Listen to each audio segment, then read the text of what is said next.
Hello, আসসালামু আলাইকুম। আজকে তোমাদের মেডিকেল কোর্সের ফার্স্ট ক্লাস। মেডিকেল কোর্সের এই ক্লাসটাকে আমরা একই সাথে গ্রুমিং ক্লাসেও পাবলিক করছি। এইটা অ্যাকচুয়ালি মেডিকেল কোর্সের ক্লাস হিসেবে কাউন্ট হবে।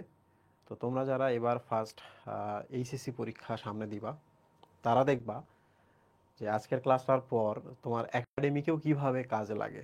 সো লাস্ট 2 ইয়ার্সে তুমি যা পড়ে আসো নাই, যা বুঝে আসো নাই, যা মনে রাখা ট্রিক জেনে আসো নাই, আজকের ক্লাসে তুমি দেখবা যে তোমার সমস্ত পাপগুলো মোচন হয়ে গেছে। সো তোমরা অনেক কিছু শিখবা আজকের ক্লাসে। তোমরা একটু দ্রুত আমাকে জানাও তোমরা আমার কথা শুনতে পাচ্ছ কিনা। সবাই দ্রুত জানাও। এভরিওয়ান প্লিজ কমেন্ট বক্সের মধ্যে বলো যে এভরিথিং ঠিক আছে কিনা।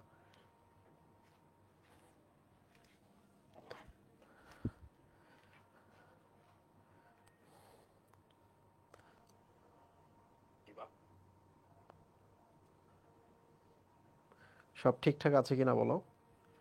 তোমরা তো একাডেমিক এর আগেও পড়ছো, আজকেও পড়বা। তো তোমরা দেখবা যে মেডিকেলের ক্লাস দিয়ে কীভাবে তোমার একাডেমিকটাও কভার হয়ে যায়। ওকে, সব ঠিকঠাক আছে। এটা কোন গ্রুপে? সেকেন্ড টাইম আর গ্রুমিং ক্লাস। হ্যাঁ, আমাদের মেডিকেল গ্রুপটা একটু দেখেন। মেডিকেল গ্রুপে লাইভ হয়নি। ওকে, ভেরি গুড। আচ্ছা, আমি আজকের ক্লাসে কিছু জিনিস রাখছি, কিছু ইনগ্রেডিয়েন্ট রাখছি, যে ইনগ্রেডিয়েন্টগুলোর কারণে তোমার ক্লাসটা কখনো প্রেশার হবে না। এক নাম্বার হচ্ছে, ক্লাসটাকে আমি কয়েকটা ভাগে ভাগ করছি। একটা যেমন সেগমেন্ট শেষ হয়ে মাঝখানে ছোট্ট একটা দারুণ একটা ব্রেক আছে, এবং ক্লাসের মধ্যে আমি কিছু ম্যাটেরিয়ালস রাখছি, যে ম্যাটেরিয়ালসগুলোর জন্য তোমার মজা লাগবে, ক্লাস ছেড়ে যাবা না। সো যদি কোনো কারণে তোমার ডেটা শেষ হয়ে যায়, তোমার ফোনে চার্জ শেষ হয়ে যায়, তোমার এটা ওটা দায় বা কেউ কিছু করতে বলে, ভুলেও যাবা না। কারণ মনে করবো আজকে ক্লাসটাই এটাই শেষ ক্লাস তোমার, আর কখনো যেন ক্লাসটা না করতে হয়। এরপর শুধু সর্বোচ্চ বই পড়বা। ঠিক আছে? সো আমরা চলে আসি কোষ বিভাজন একে। প্রথমে আমরা তোমাকে কিছু কনসেপ্ট দিব, তারপরে আমরা দারুণ কিছু পড়বো। ঠিক আছে? প্রথমে আমরা কনসেপ্টটা দিয়ে দেবো।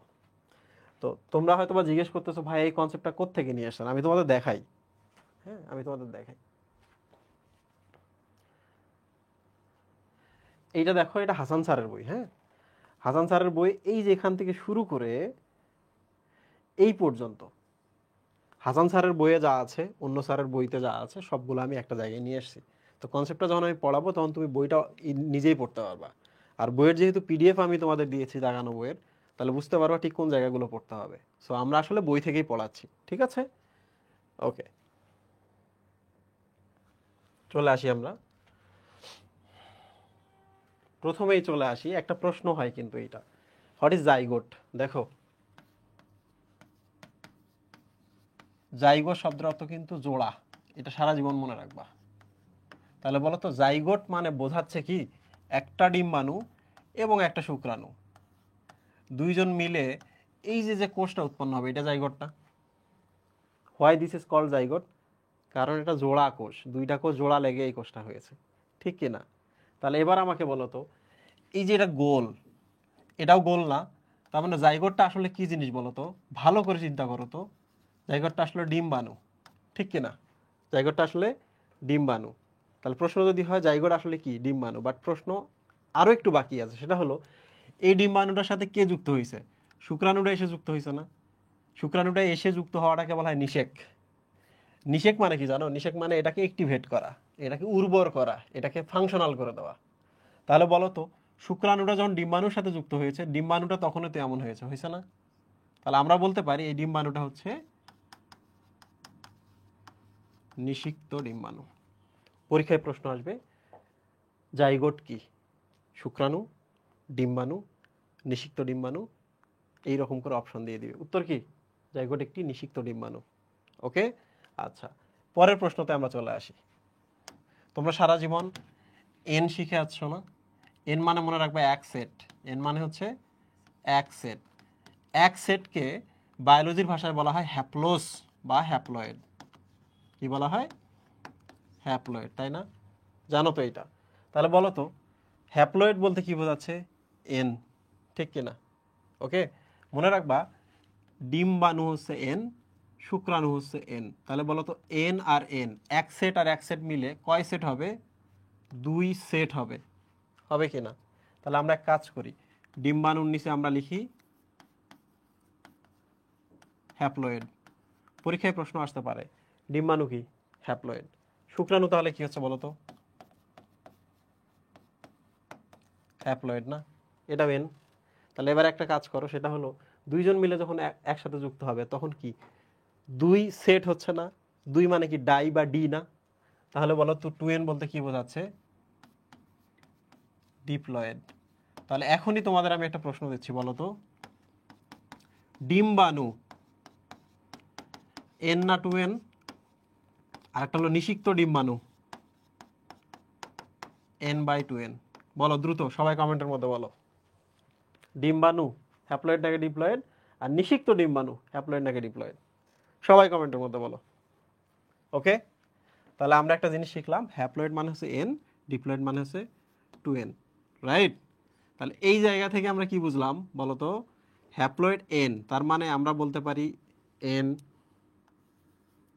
আমরা বলতে পারি শুক্রাণু, আমি কিন্তু অবলিক দিচ্ছি, এবং আমরা বলতে পারি ডিম্বাণু, রাইট? শুক্রাণু হ্যাপ্লয়েড, ডিম্বাণু হ্যাপ্লয়েড, ঠিক কিনা সবি ভাই?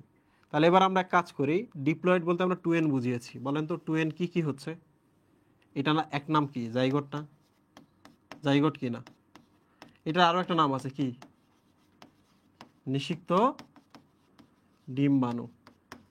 তাহলে হ্যাপ্লয়েড ডিপ্লয়েড নিয়ে কোনটা হ্যাপ্লয়েড কোনটা ডিপ্লয়েড, এটা নিয়ে কি কোনো ইস্যু হবে কখনো? কখনো ইস্যু হবে? এবার একটা জিনিস বলো তো, শুক্রাণু একটা কোষ না? ডিম্বাণু একটা কোষ না? জাইগোট একটা কোষ না? তাহলে এবার বলো, পরীক্ষায় যদি প্রশ্ন আসে হ্যাপ্লয়েড কোষ কি? সেম, শুক্রাণু। হ্যাপ্লয়েড কোষ কি? ডিম্বাণু। তাহলে ডিপ্লয়েড কোষ কি বলো তো? ডিপ্লয়েড হচ্ছে নিষিক্ত ডিম্বাণু বা জাইগোট। তাহলে তোমরা আমাকে বলো যে হ্যাপ্লয়েড ডিপ্লয়েড নিয়ে তোমাদের কোনো ইস্যু আছে কিনা? কমেন্ট বক্স কোথায়? কমেন্ট বক্সে তো কোনো কমেন্ট দেখতে পাই না আমি। কমেন্ট বক্সে কোনো কমেন্ট দেখতে পাই না। আরে সাবাস, সবাই বলতে পারছো। এখন আমি তোমাদের আরেকটু কনসেপ্ট দিচ্ছি। ওকে, দেখো এই জিনিসটা বোঝার চেষ্টা করো, যদি বুঝতে পারো তাহলে তোমার পড়া শেষ। n ইকুয়াল ইউনিক ক্রোমোজোম এর সেট। এক সেট মানে কি? এক সেট ইউনিক ক্রোমোজোমের সেট। তাহলে ইউনিক ক্রোমোজোম মানে কি? আমার সাথে আরেকজনের মিল হবে? হবে না। ওর সাথে আরেকজনের মিল হবে? হবে না। তাহলে এক কাজ করি, আমরা একটা ক্রোমোজোম দিলাম এইরকম, এরকম চোখ গোল গোল। আরেকটা ক্রোমোজোম দিলাম আমরা চোখ এইরকম চাইনিজদের মতো। আরেকটা আমরা ক্রোমোজোম দিলাম চাইনিজ পুতুলগুলোর মতো বড় বড় চোখ। আরেকটা ক্রোমোজোম আমরা দিয়ে দিলাম মাথার মধ্যে 3টা চুল। আরেকটা ক্রোমোজোম দিলাম টাক। ঠিক আছে? তাহলে খেয়াল করে দেখো, এন যখনই বোঝাবে তখন বুঝবা এই ক্রোমোজোমের সাথে এই ক্রোমোজোমের কোনো মিল নাই, এই ক্রোমোজোমের সাথে এর কোনো মিল নাই, এর সাথে এর কোনো মিল নাই, এর সাথে এর কোনো মিল নাই। ঠিক আছে? তাহলে বলো তো, চিন্তা করে বলো তো, সেটা হলো শুক্রাণুতে মানুষের ক্ষেত্রে, মানুষের ক্ষেত্রে এটাতে কয়টা ক্রোমোজোম? 46টা না? তাহলে শুক্রাণুতে কয়টা? 23টা। ডিম্বাণুতে কয়টা? 23টা। এবার চিন্তা করেন, 23টা ইকুয়াল এক সেট, তাহলে এখানে n ইকুয়াল 23, এখানে n ইকুয়াল 23, রাইট? তাহলে দেখেন না, n ইকুয়াল যদি 23 হয় তাহলে n ইকুয়াল এইরকম আমাকে 23টা আলাদা আলাদা ক্রোমোজোম আর্ট করতে হবে না? সবগুলো ইউনিক হবে না? হবে। কিন্তু একটা সমস্যা আছে, সেটা হলো যখনই আমরা 2n করব তখন বলো তো 23 আর 23 একসাথে অ্যাড হবে না? তখন এই 23টা আর এই 23টা সেম ক্রোমোজোম না? যখন n ছিল 23টা ইউনিক ছিল, যখন 2n হয়ে গেছে তখন 23 আর 23 দুইটা সেম সেম ক্রোমোজোম ডাবল হয়ে গেল কিনা? হয়েছে কিনা? তাহলে বলো তো, আমি একটা ছবি দিচ্ছি, তোমরা বলো। এটা একজন মানুষ, এটা হচ্ছে একটা শুক্রাণু। তোমরা আমাকে বলো তো ইউনিক ক্রোমোজোম কোথায় আছে? ইউনিক ক্রোমোজোমের সেট কোথায় আছে? শুক্রাণুতে আছে না? 23টা আলাদা আলাদা। মানুষ কি শুক্রাণু প্লাস ডিম্বাণুর মিলন না মানুষ? তাহলে মানুষ এই ইউনিক ক্রোমোজোমগুলো ডাবল ডাবল করে আছে কিনা? তো এই জিনিসটা মনে রাখবা। তাহলে এখানে এক সেট ইউনিক আছে, এখানে এক সেট ইউনিক আছে, দুইজন মিলে যখন 2n হয়ে যায় তখন মানুষের দেহের মধ্যে আর কোনো ইউনিক ক্রোমোজোম সিঙ্গেল থাকে না, সব ডাবল ডাবল। ঠিক আছে? আচ্ছা, শেষ। এখন আমরা পরের পৃষ্ঠায় আসি।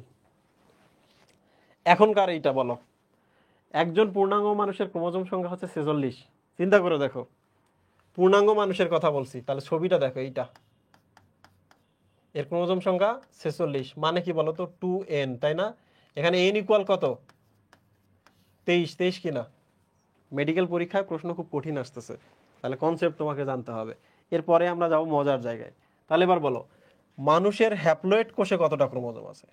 পূর্ণাঙ্গ মানুষ কি এইটা 46, 46 মানে কি 2n, 2n মানে কি ডিপ্লয়েড না? তাহলে বলো মানুষের হ্যাপ্লয়েড কোষে ক্রোমোজোম সংখ্যা কয়টা? কয়টা? হাফ না? 23টা। এবার বলেন মানুষের হ্যাপ্লয়েড কোষের নাম কি?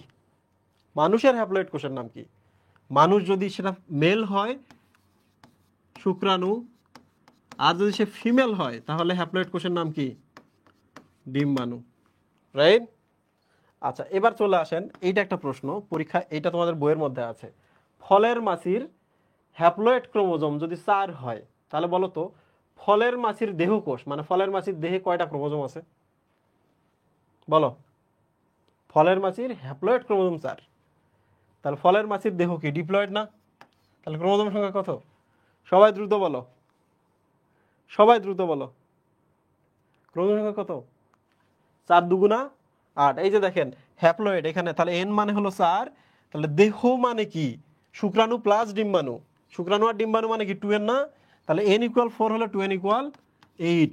শোনো, তোমাদের কলেজ পর্যায়ে এখন ভার্সিটি পর্যায়ে ম্যাথ আছে, বা এই যে এই ধরনের কনসেপ্ট ম্যাথ, কলেজ পর্যায়ে ম্যাথ চলে গেছে, তাই না? কলেজ পর্যায়ে কিন্তু ম্যাথ চলে গেছে। দেন কোথায় যাবে? মেডিকেলও যাবে, কারণ মেডিকেলে অলরেডি কনসেপ্ট এবং জটিল প্রশ্ন অ্যাড হয়েছে। তাহলে তুমি যদি এইভাবে পড়ো, আশা করছি তোমার ওই ভূমিকা অংশে যতগুলো প্রবলেম আছে সব সলভ হয়ে যাবে। ঠিক আছে? তো তোমরা এই প্রশ্নগুলো ইনশাল্লাহ সলভ করতে পারবা। আমরা একটু দেখি, একটু দেখি। বলো তো এন মানে কি 23 না? 23 মানে কি সবগুলো ইউনিক ক্রোমোজোম না? ইউনিক ক্রোমোজোম মানে কি আলাদা আলাদা, রাইট? মনে রাখবা সব ইউনিক ক্রোমোজোমে যতগুলো তথ্য থাকে, একটু ভালো করে খেয়াল করো, যতগুলো তথ্য থাকে ইউনিক ক্রোমোজোমে সবগুলোকে আমরা কি বলি? জিন বলি, রাইট? তাহলে 23টা ক্রোমোজোমে যতগুলো জিন আছে বা যতগুলো ইউনিক তথ্য আছে সবগুলোকে আমরা একসাথে জিনোম বলি। জিনোম শব্দের অর্থ হচ্ছে অল জিন। জিনোম মানে অল জিন। তো তুমি যদি এই জিনিসটা মনে না রাখতে পারো, তোমাকে আমি একটা ট্রিক শেখাই দিই। শুক্রাণু ইকুয়াল জিনোম, এই জিনিসটা মনে রাখবা, সারা জীবন মনে রাখবা, শুক্রাণু ইকুয়াল জিনোম। তাহলে বলো তো শুক্রাণু ইকুয়াল জিনোম হলে জিনোম মানে কি ডিম্বাণু ইকুয়াল কিনা? তাহলে ডিম্বাণু ইকুয়াল জিনোমও কিনা? এটা 23 ইউনিক ক্রোমোজোম, তাহলে জিনোম হচ্ছে 23টা ইউনিক ক্রোমোজোমের তথ্য। তাহলে শুক্রাণুর জায়গায় আমরা ডিম্বাণু দিতেই পারি। তাহলে এগুলো সমান সমান কিনা? সেম কথা কিনা? এখন তোমাদের কাজ হচ্ছে, আমি এক কাজ করি, এই যে এখানে যেগুলো দেওয়া আছে, এখানে একটা কনসেপ্ট দেওয়া আছে, এই কনসেপ্টটা তোমরা এবার সলভ করবা সবাই মিলে। দেখো শুক্রাণু, ভালো করে দেখো, এখানে একটা কনসেপ্ট দেওয়া আছে, সবাই ইকুয়াল কিনা, তোমরা পারো কিনা দেখো। শুক্রাণু ইকুয়াল এন না? এন মানে কি 23টা ক্রোমোজোম না সুই ভাই? তাহলে আবার ডিম্বাণু কি এন, কয়টা ক্রোমোজোম? 23টা, রাইট? তাহলে এবার বলো জাইগোট মানে কি জোড়া না? তাহলে এইটা আর এইটা সমান কিনা? বাট এই শুক্রাণু ডিম্বাণু সমান কি জাইগোট? না। তাহলে জাইগোট মানে কি এন প্লাস এন, তার মানে 23 প্লাস 23, রাইট? ঠিক কিনা? এবার বলো জাইগোট ইকুয়াল মানুষ কিনা? মানুষও তো এন প্লাস এন, শুক্রাণু প্লাস ডিম্বাণু, তাহলে 23 প্লাস 23, ঠিক কিনা? 46টা ক্রোমোজোম। তাহলে এবার আমাকে বলো, আমি কিন্তু একটা এখানে ট্রিক শেখাই দিয়েছিলাম, শুক্রাণু ইকুয়াল জিনোম। তাহলে বলো তো মানুষ ইকুয়াল জিনোম কথাটা সঠিক না ভুল? ভুল।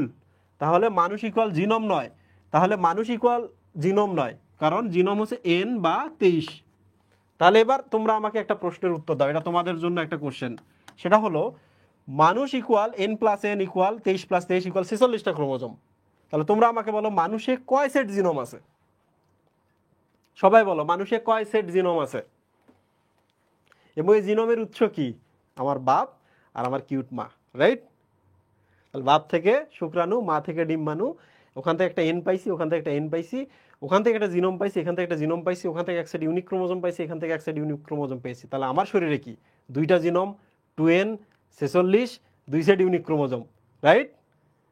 বুঝতে পারছো? প্রবলেম আমাদের সলভড। আমরা সবচেয়ে জটিল জিনিসটা পড়ে আসছি।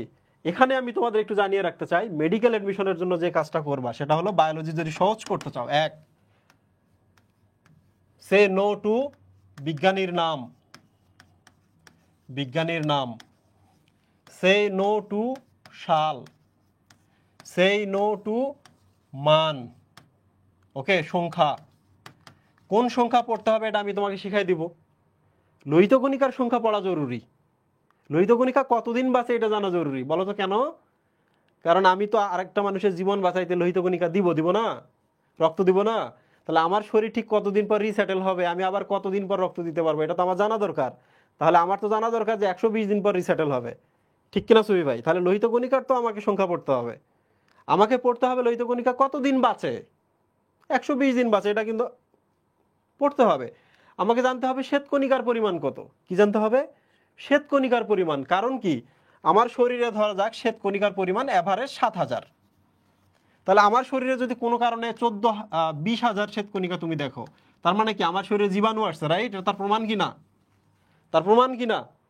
আমার শরীরে 2000 মাত্র শ্বেতকণিকা আছে, তার প্রমাণ কি আমার শরীর এখন জীবাণুর বিরুদ্ধে যুদ্ধ করার ক্ষমতায় নাই। তাহলে আমাকে কি করতে হবে? ইমিউনিটি বাড়াইতে হবে। তাহলে বলো তো শ্বেতকণিকার সংখ্যা আমরা পড়বো কি না? তাহলে আমরা এই মেডিকেল জার্নিতে তোমাদের শেখাবো কোন সংখ্যা পড়বা আর কোনগুলো পড়বা না। আমরা তোমার প্রত্যেক 100টা থেকে একটা করে হয়তো বা পড়াবো, মিনিমাম একটা। আর 100টার মধ্যে 99টা আমরা তোমাকে বলবো এগুলো পড়বা না, তোমার জার্নি সহজ হয়ে যাবে। সে নো টু বিজ্ঞানীর নাম, সে নো টু বিজ্ঞানীর মতবাদ। ওই যে বলছে না ভাইরাস ভাইরাসই, পড়া লাগবে না। ওকে, সে নো টু সাল, সে নো টু মান বা সংখ্যা। তাহলে তোমার বায়োলজি সহজ। ঠিক আছে, ডান। ওকে, ভেরি গুড। এবার আসি আমরা মজার জায়গায়, যেটা সবাই পারো। কোষ বিভাজন কয় ধরনের সুবি ভাই? 3 ধরনের। অ্যামাইটোসিস। শব্দগুলো একটু খেয়াল করেন, কারণ এখানে অনেক কিছু আছে যেটা এতদিন তারা জানে না, আজকে আমরা শিখবো। কোষ বিভাজন কয় ধরনের? অ্যামাইটোসিস। দেখো মাইটোসিসের সামনে একটা অ্যা যুক্ত করছে। পরেরটা কি? মাইটোসিস। তারপরেরটা কি? Meiosis, right? তো তোমরা যেটা জানো, মাইটোসিস মানে কি? সমীকরণিক কোষ বিভাজন না? সমীকরণিক কোষ বিভাজন। আমি প্রথমে কনসেপ্টটা বোঝাই। বলো তো, এটা যদি মাতৃকোষ হয়, এটা একটা সন্তান কোষ হবে। তোমরা এখনই বলো। মাইটোসিসের ক্ষেত্রে এটা সমীকরণিক কোষ বিভাজন বা ইকুয়েশনাল সেল ডিভিশন। বলো তো, এইটার যে ক্রোমোজোম সংখ্যা, ক্রোমোজোম সংখ্যা মাতৃকোষের সন্তানের ক্রোমোজোম সংখ্যা কি সমান হবে না কম বেশি হবে? সমান। মাতৃকোষের আকার যেমন হবে, সন্তান কোষের আকার কেমন হবে? সমান। মাতৃকোষের গুণাগুণ যা হবে, অপত্য বা সন্তান কোষের গুণাগুণ কি হবে? সমান। এই যে সবকিছু সমান হচ্ছে, দেখো এই যে ইকুয়াল বা সমীকরণের সামনে যা পেছনেও তা, মায়েরও যা সন্তানেরও তা। তাহলে সমীকরণের সামনে পেছনে সবকিছুই সমান সমান হয়, এই জন্য এটার নাম হচ্ছে ইকুয়েশনাল ডিভিশন। এই জিনিসটা মাথায় রাখবা, পরীক্ষায় আসে যে কোনটির পরিবর্তন ঘটে মাইটোসিস কোষ বিভাজনে। এটা দিতে পারে, এটা দিতে পারে, এটা দিতে পারে, সাথে আরেকটা দিয়ে দিতে পারে। বুঝতে পারছো? সো এগুলো কিন্তু মনে রাখবা সমান। সো মাইটোসিস কোষ বিভাজন সম্পর্কে আজকে আমরা শেষে পড়বো, তার আগে আমরা অ্যামাইটোসিস পড়বো, মিওসিস পড়বো। বলো তো, এই যে মিও শব্দের অর্থ কি? মেইও শব্দের অর্থ হচ্ছে হ্রাস বা রিডাকশন। তাহলে বলো তো, এটাকে আমরা কি রিডাকশনাল ডিভিশন বা হ্রাসমূলক বিভাজন বলি কিনা?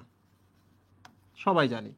কিন্তু প্রশ্ন হলো, মাইটোসিস এবং অ্যামাইটোসিসের মধ্যে কিন্তু নামের মিল আছে, সামান্য একটু পার্থক্য আছে। ঠিক আছে, তোমরা আমাকে বলো তো, এইটাতে কি স্পিন্ডল ফাইবার তৈরি হয় কিনা মিওসিস কোষ বিভাজনে? এই যে এগুলা হয় কিনা? দুয়ে বলো তো স্পিন্ডল ফাইবার হয় কিনা মাইটোসিসে? হয়। কিন্তু অ্যামাইটোসিসে কি হয় না? স্পিন্ডল ফাইবার তৈরি হয় না। তাহলে মনে রাখবা, মানে হচ্ছে কি অ্যাবসেন্ট। তোমরা জানতা না আগে থেকে? অ্যাবসেন্ট বা না, তোমরা জানতা কি না? জানতা। তাহলে বলো তো কি অ্যাবসেন্ট? মাইটোস অ্যাবসেন্ট। মাইটোস মানে কি? স্পিন্ডল ফাইবার, বা ফাইবার মানে হচ্ছে তন্তু। তন্তু মানে কি বলেন তো সুইভাই? থ্রেড না? থ্রেড। তাহলে পরীক্ষায় প্রশ্ন আসবে অ্যামাইটোসিস থেকে, কোন ধরনের কোষ বিভাজন প্রক্রিয়ায় থ্রেড বা তন্তু বা স্পিন্ডল তন্তু বা স্পিন্ডল ফাইবার বা স্পিন্ডল অ্যাপারেটাস তৈরি হয় না? প্রশ্নের উত্তর কি? অ্যামাইটোসিস। প্রশ্নের উত্তর কি? অ্যামাইটোসিস। কতগুলো প্রশ্ন হইতে পারে এখান থেকে। তাহলে প্রিয় স্টুডেন্ট, আমরা যেহেতু এটা স্পিন্ডল তন্তু টন্তু পাই না, তাহলে আমরা একটু জাস্ট এখনই শিখে ফেলবো যে কেন স্পিন্ডল তন্তু পাওয়া যায় না। দেখো এই স্পিন্ডল তন্তুগুলোর সাথে কে অ্যাড হয় বলো তো, ভালো করে বলো তো, এটার নাম কি, ভালো করে বলো কি, ক্রোমোসোম, রাইট? তাহলে মনে রাখবা অ্যামাইটোসিস যাদের হয় মোস্ট অফ দ্য টাইম তাদের ক্রোমোজোম থাকে না, তাদের কি থাকে, ডিএনএ থাকে। তাদের কি থাকে, ডিএনএ থাকে। ক্রোমোজোম এবং ডিএনএ কিন্তু এক জিনিস না, যথাসময়ে আমরা পড়বো, চিন্তা করো না। তাহলে একটা জিনিস আমরা শিখলাম, কি জিনিস শিখলাম, সেটা হলো ক্রোমোজোম থাকলে স্পিন্ডল ফাইবার তৈরি হবে, রাইট?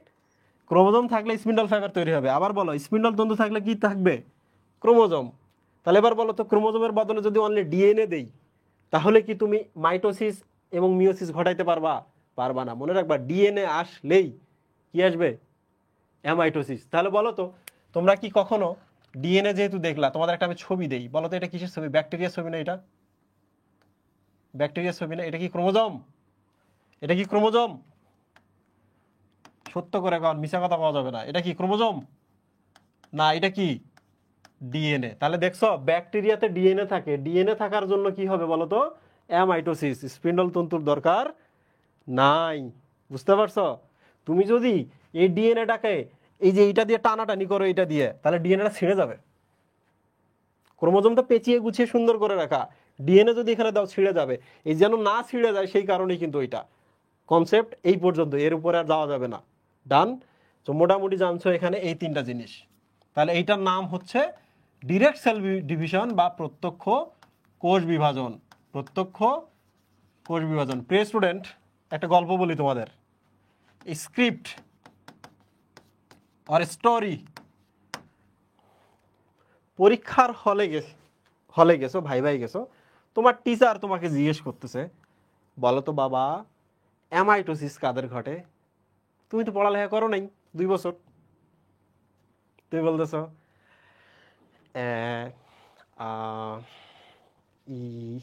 আমরা এরকম করি না, করি না, করি কি না? তাহলে বলো টিচার যখন তোমাকে জিজ্ঞেস করছে অ্যামাইটোসিস কার ঘটে, তুমি কেউ বলতেছো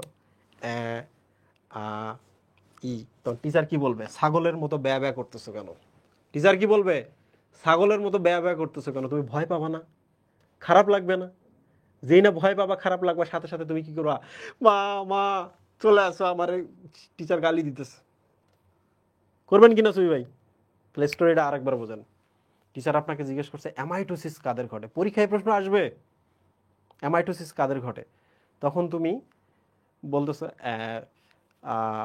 ই তখন টিচার বলতেছে ছাগলের মতো ব্যয় ব্যয় করতেছো কেন?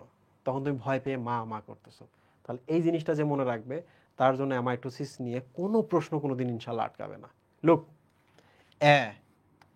এতে হচ্ছে এক কোষী, মনে রাখবা এক কোষী। আহারে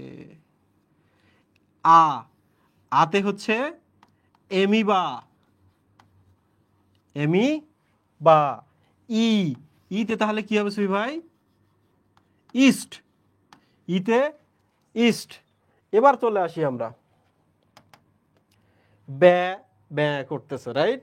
তাহলে দেখো ব্যয়তে হচ্ছে কি বলতো, ব্যাকটেরিয়া, ব্যাকটেরিয়া ব্র্যাকেটের মধ্যে আমি ব্যয়টা দিয়ে দিছি, এটা হচ্ছে বাইনারি ফিশন, বাইনারি ফিশন। এবার চলে আসি, স্টুডেন্ট কারে ডাকতেছে, মা মা করে ডাকতেছে। মাতে হচ্ছে মাছের ডিম, মাতে হচ্ছে মাছের ডিম। তোমরা জীবনে কোষ বিভাজনে গিয়ে পাইছিলে, এটা অন্য বইয়ে আছে, চিন্তার কিছু নাই, আমরা দিয়ে দিছি। মাতে মাছের ডিম, আর মাতে হচ্ছে কিছুই ভাই, মেরুদণ্ডী প্রাণীদের তো ডিম থাকে না, ভ্রূণ। মেরুদণ্ডী প্রাণীদের, মেরুদণ্ডী প্রাণীদের প্রাণীদের ভ্রূণ পর্দা। প্রিয় স্টুডেন্ট, এই প্রশ্নটাই পরীক্ষায় আসবে যদি অ্যামাইটোসিস থেকে প্রশ্ন হয় যে অ্যামাইটোসিস কাদের ঘটে কাদের ঘটে না। আমরা জানি এই প্রশ্ন করলে আমরা করব, টিচার আমাদের বলবো ব্যয় ব্যয় করতেছো কেন, সাথে আমরা ভয় পেয়ে মা আমাকে ডাকবো, রাইট? তাহলে দেখেন এক কোষী, তাহলে সুইবা আমাকে বলেন তো এক কোষী কি ব্যাকটেরিয়া না? ব্যাকটেরিয়া কি না? আবার বলেন এমিবা, এমিবা এক কোষী কি না? ইস্ট, ইস্ট কিন্তু এক কোষী না, ইস্ট কিন্তু বহুকোষী হয়। তাহলে খেয়াল করছে এক কোষী বহুকোষী দুইটাতেই কি হতে পারে, অ্যামাইটোসিস হইতে পারে। বাট আমরা গুরুত্ব দিছি কোথায়, ব্যাকটেরিয়া, এককোষী, এমিবা এককোষী, এককোষীকে, এটা শুধু জাস্ট মনে রাখবা। ঠিক আছে, ডান। এবার বলো ব্যাবে মানে কি? ব্যাকটেরিয়া। তাহলে প্রশ্ন আসবে ব্যাকটেরিয়াতে কোন ধরনের বিভাজন ঘটে? অ্যামাইটোসিস। ব্যাকটেরিয়ার কোন বিভাজনটা অ্যামাইটোসিসের মতো? প্রশ্নের উত্তর হলো বাইনারি ফিশনটা। ব্যাকটেরিয়া তো বাইনারি ফিশন হয়, ওইটাই অ্যামাইটোসিস। ডান। এরপর বলো তো মাছের ডিম অ্যামাইটোসিস, মেরুদণ্ডী প্রাণীদের ভ্রূণ পর্দা অ্যামাইটোসিস। তাহলে এবার পরের প্রশ্নে আসি। দেখো তুমি সবগুলো প্রশ্নের উত্তর করতে পারবা, সবগুলো প্রশ্নের উত্তর করতে পারবা। এক এক করে চলে আসো, এই যে এখানে চলে আসো। কত কোষী কোষের সংখ্যা বৃদ্ধির জন্য অ্যামাইটোসিস অত্যন্ত ফলপ্রসূ? এটা একটা প্রশ্ন, এটা আজিবুর স্যারের প্রশ্ন। কত কোষী কোষের সংখ্যা বৃদ্ধির জন্য অ্যামাইটোসিস অত্যন্ত ফলপ্রসূ? এক কোষী না বহু কোষী? সুই ভাই, তাহলে কনসেপ্ট যদি তুমি একবার জানো যে আমরা তো ব্যাকটেরিয়াতে ডিএনএ পাইছিলাম, ডিএনএর জন্য তো মাইটোসিস মিয়োসিস সম্ভব না, অ্যামাইটোসিসে যাইতে হবে। তাহলে ব্যাকটেরিয়া ইকুয়াল এক কোষী, এক কোষী ইকুয়াল অ্যামাইটোসিস। তাহলে দেখো এই প্রশ্নের উত্তর তুমি করতে পারবা। তাহলে মেডিকেল এডমিশন হলে গিয়ে এমন প্রশ্ন তুমি উত্তর করবা মানুষ টাসকি খেয়ে যাবে, আসলেই তো এটা করা সম্ভব ছিল না, বাট পারতেছি। রাইট, তোমার নিজেরও, তুমি নিজেও চমকে যাবা। এবার দেখো কি উৎপাদনের ক্ষেত্রে অ্যামাইটোসিস গুরুত্বপূর্ণ ভূমিকা পালন করে? আমি উত্তরটা দেই, দেখো সিঙ্গেল সেল প্রোটিন। বলো তো এখানে সিঙ্গেল সেল কথাটা আসছে না? সিঙ্গেল সেল কথাটা আসছে কিনা? তাহলে আবার দেখো এক কোষী কথাটা আসছে কিনা? তাহলে সিঙ্গেল সেল প্রোটিনের জন্য তোমাকে অ্যামাইটোসিস লাগবে। রাইট, আচ্ছা।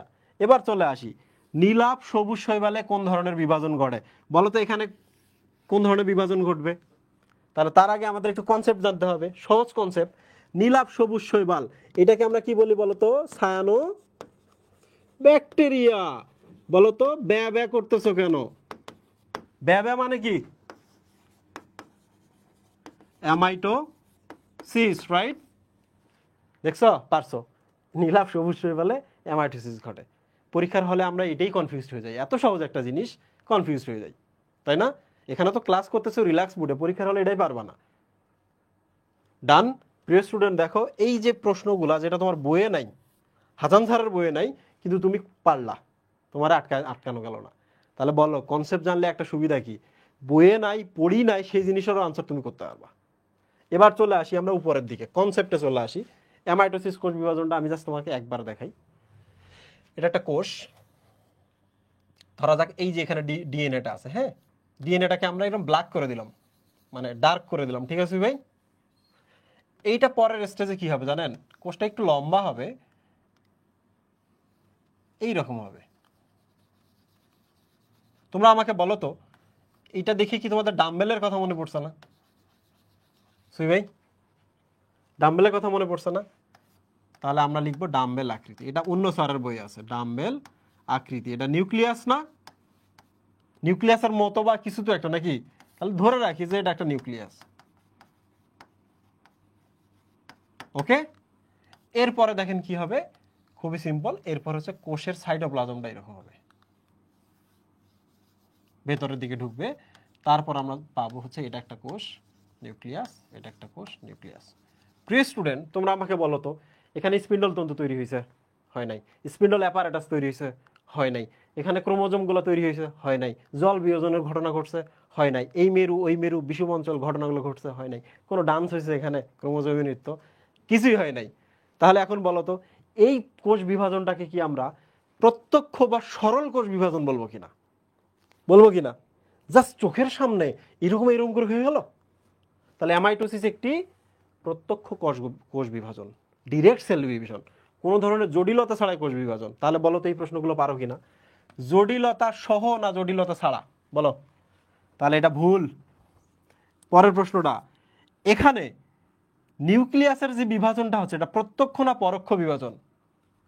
প্রত্যক্ষ বিভাজন, কারণ নিউক্লিয়াসে ক্রোমোজোম নাই, ক্রোমোজোমগুলা স্পিন্ডল তন্তু ধরে যাতায়াত করে নাই। তাহলে এটা প্রত্যক্ষ কোষ বিভাজন, ঠিক আছে? এবার চলে আসেন, নিউক্লিয়াসের আকৃতি কি আকৃতি হয়েছে এখানে? কি আকৃতি? ডাম্বেল আকৃতি। ডাম্বেল আকৃতি। কি গল্পটার কথা মনে আছে? বলো। অ্যামাইটোসিস কাদের ঘটে? এ আ ই। ব্যা ব্যা করতেছো কেন? মা মা। মনে আছে? মনে আছে? ওকে, ঠিক আছে। এখন আমরা চলে আসি এই জায়গায়, এটা প্রশ্ন আর কি, ইন্টারভেল। এই প্রশ্নটা আমার করার ইচ্ছা, সেটা হলো যে তোমাদের কি কষ্ট হচ্ছে জিনিসটা বুঝতে?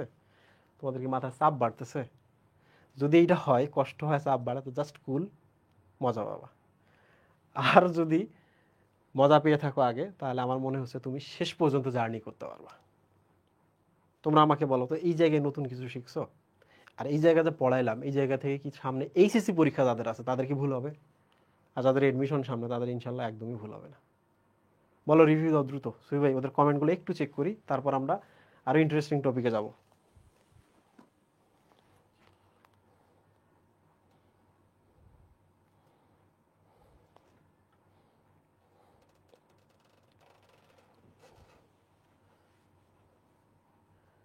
ও সাবাস, চাপ নাই, রাইট? কোনো চাপ নাই, জাস্ট কুল। চাপ যত নিবে টিচাররা চাপ নেবে, তাই না? টিচাররা গল্প বানাবে, টিচাররা ট্রিক বানাবে, টিচাররা বই খুঁজবে কোথায় কি আছে, তোমরা কেন চাপ নিবা? আরে সাবাস, থ্যাংক ইউ, থ্যাংক ইউ। 1,500 জন ক্লাস করছে, দুইটা মিলিয়ে। Okay, here is mitosis. Mitosis সম্পর্কে এমন কিছু নাই যেটা তোমরা জানো না, কিন্তু এই প্রশ্নগুলোর উত্তর কিন্তু অলরেডি আমি ক্লাসে যা পড়িয়েছি সেখান থেকে পারবা। আচ্ছা বলো তো, আগেরটা নাম কি পড়ছিলাম আমরা সুবি ভাই? জাস্ট একটু মাথা কুল রাখেন, একটু বোঝার চেষ্টা করেন। কি পড়ছি আমরা? অ্যামাইটোসিস পড়ছি না? অ্যামাইটোসিসে আমরা কার জন্ম দেখেছি? ব্যাকটেরিয়া দেখেছি না? আপনি বলেন তো, ব্যাকটেরিয়া কি প্রাক কেন্দ্রিক না সুবি ভাই? প্রাক কেন্দ্রিক কোষ। এই জিনিসটা একটু বোঝার চেষ্টা করো তো, কোরিলেট করো। ব্যাকটেরিয়া কি প্রাক কেন্দ্রিক কোষ, আদি কোষ। তাহলে বলো তো, আদি কোষে কি হয়? এই যে অ্যামাইটোসিস হয়, হচ্ছে না? তাহলে এবার বলো তো, পরের প্রশ্ন যদি হয় প্রকৃত কোষে কি হয়? সিম্পল, কি হয়? মাইটোসিস। কারণ কি? প্রকৃত কোষে ক্রোমোজোম থাকে, আর তোমরা তো জানো ক্রোমোজোম থাকলে মাইটোসিস মিওসিস, ডিএনএ থাকলে অ্যামাইটোসিস, রাইট? পরের প্রশ্নটা, মাইটোসিসের ক্রম কি? একটু চিন্তা করে দেখো। তোমরা অনেকেই জানো না, কোষ বিভাজন বলতে আসলে কোষ বিভাজন বোঝায় না। এই জিনিসটা তোমরা অনেকেই জানো না। কোষ বিভাজন বলতে বোঝায় এই কোষের ভেতরে নিউক্লিয়াসে যা যা আছে, এই যে ক্রোমোজোমগুলো আছে, এইটার বিভাজন। বাকিগুলো তো এমনি বিভাজিত হয়, তাই না? তাহলে এবার তোমরা আমাকে বলো, কোষ বিভাজনে আগে নিউক্লিয়াসের বিভাজন, তারপর সাইটোপ্লাজমের বিভাজন কিনা? গুরুত্ব অনুযায়ী চিন্তা করো। কোষ বিভাজন মানে কিছুই না, নতুন কিছু পয়দা করা। আর নতুন কিছু পয়দা করা মানে কি? আমার ভেতর যা বৈশিষ্ট্য আছে ওর ভেতরে তা পৌঁছে দেওয়া, রাইট? তাহলে বলেন, নিউক্লিয়াসের বিভাজন গুরুত্বপূর্ণ নাকি সাইটোপ্লাজম? নিউক্লিয়াস। আর নিউক্লিয়াসের বিভাজনকে কি বলা হয়? Karyokinesis. Karyokinesis, right? তাহলে মাইটোসিসের ক্রম বলেন তো, আগে আগে কি হয়? Karyokinesis. তারপর কি হয়? Cytokinesis. এগুলো কিন্তু এমসিকিউ, পরীক্ষায় আসার মধ্যে এমসিকিউ। এবার চলে আসি, প্রথমে ঘটা প্রক্রিয়াটার নাম কি? এই যে অলরেডি আমরা কিন্তু প্রক্রিয়ার নাম দিয়ে দিছি। তাহলে বলো তো আরো বাংলায়, আগে নিউক্লিয়াসের বিভাজন, তারপর সাইটোপ্লাজমের বিভাজন, রাইট? আচ্ছা, এরপরে চলে আসি, শেষে ঘটা প্রক্রিয়াটার নাম কি? সাইটোকাইনেসিস বা সাইটোপ্লাজমের বিভাজন। পারতেছি না এগুলা? আরে পরীক্ষায় গিয়ে আমরা এগুলোই ভুল করে আসি ভাই। একটু এখানে আসি, মাইটোসিসের ভিন্ন নাম কি? কিছুক্ষণ আগে আমরা দেখলাম না, ইকুয়েশনাল সেল ডিভিশন, যেটা আরেকটা নাম কি ছিল সুবি ভাই? প্রত্যক্ষ কোষ, সরি, সমীকরণিক কোষ বিভাজন। বলো তো, এগুলো তোমরা জানো না? জানো। এবার চলে আসি, এই প্রশ্নটা দেখো তো, আমি শুরুতেই পড়াইছি না? ক্লাসে এমন কন্টেন্ট অলরেডি গেছে যেটা দিয়ে তুমি সামনে কিন্তু কভার করতে পারবে। দেখো, মাতৃকোষের ক্রোমোজোমের সংখ্যা, মাতৃকোষের আকৃতি, ক্রোমোজোমের আকৃতি, মাতৃকোষের ক্রোমোজোমে যা যা থাকে দ্যাট ইজ কল গুণ। অপত্য কোষে কি সেম সেম হবে কিনা? একই হবে কিনা? একই হবে। আচ্ছা, এবার চলে আসি আমরা, এই যে এই জিনিসটা, নিউক্লিয়াস ও ক্রোমোজোম কতবার বিভক্ত হয়? প্রিয় স্টুডেন্ট, তোমাকে আমি এই জিনিসটা একটু বোঝাই। এই জিনিসটা যদি বোঝো তাহলে তুমি মিওসিসটা বুঝতে পারবা। আমি এক লাইনে বোঝাই। মাইটোসিসে বিভাজন কিসের? নিউক্লিয়াস এবং ক্রোমোসোম। ঠিক আছে, তোমরা এই জিনিসটা দেখো প্রোফেজে কি হয়। এইটা থেকে সুবি ভাই যেটা হয় এই রকম বাহুগুলো বিভক্ত হয়ে দেখেন এইরকম হয়, প্রোফেজে এইরকম হয়। ঠিক আছে, হইল। তাহলে বলেন তো প্রথমে ক্রোমোজোম এখানে কয়টা ছিল? কয়টা ক্রোমোজোম ছিল? এইটা কি? যদি নিউক্লিয়াস হয় এইটা, আর এগুলো ক্রোমোজোম, এটা সাইটোপ্লাজম, রাইট? এবার আমরা চলে আসি অ্যানাফেজে। এই শোনো, মেটাফেজ অ্যানাফেজ নিয়ে ক্যাসাল করা যাবে না, এগুলো আমি শেখাই দিব। এবার চলে আসি আমরা অ্যানাফেজে। সুই ভাই বলো তো অ্যানাফেজের আগে কি মেটাফেজ ছিল না?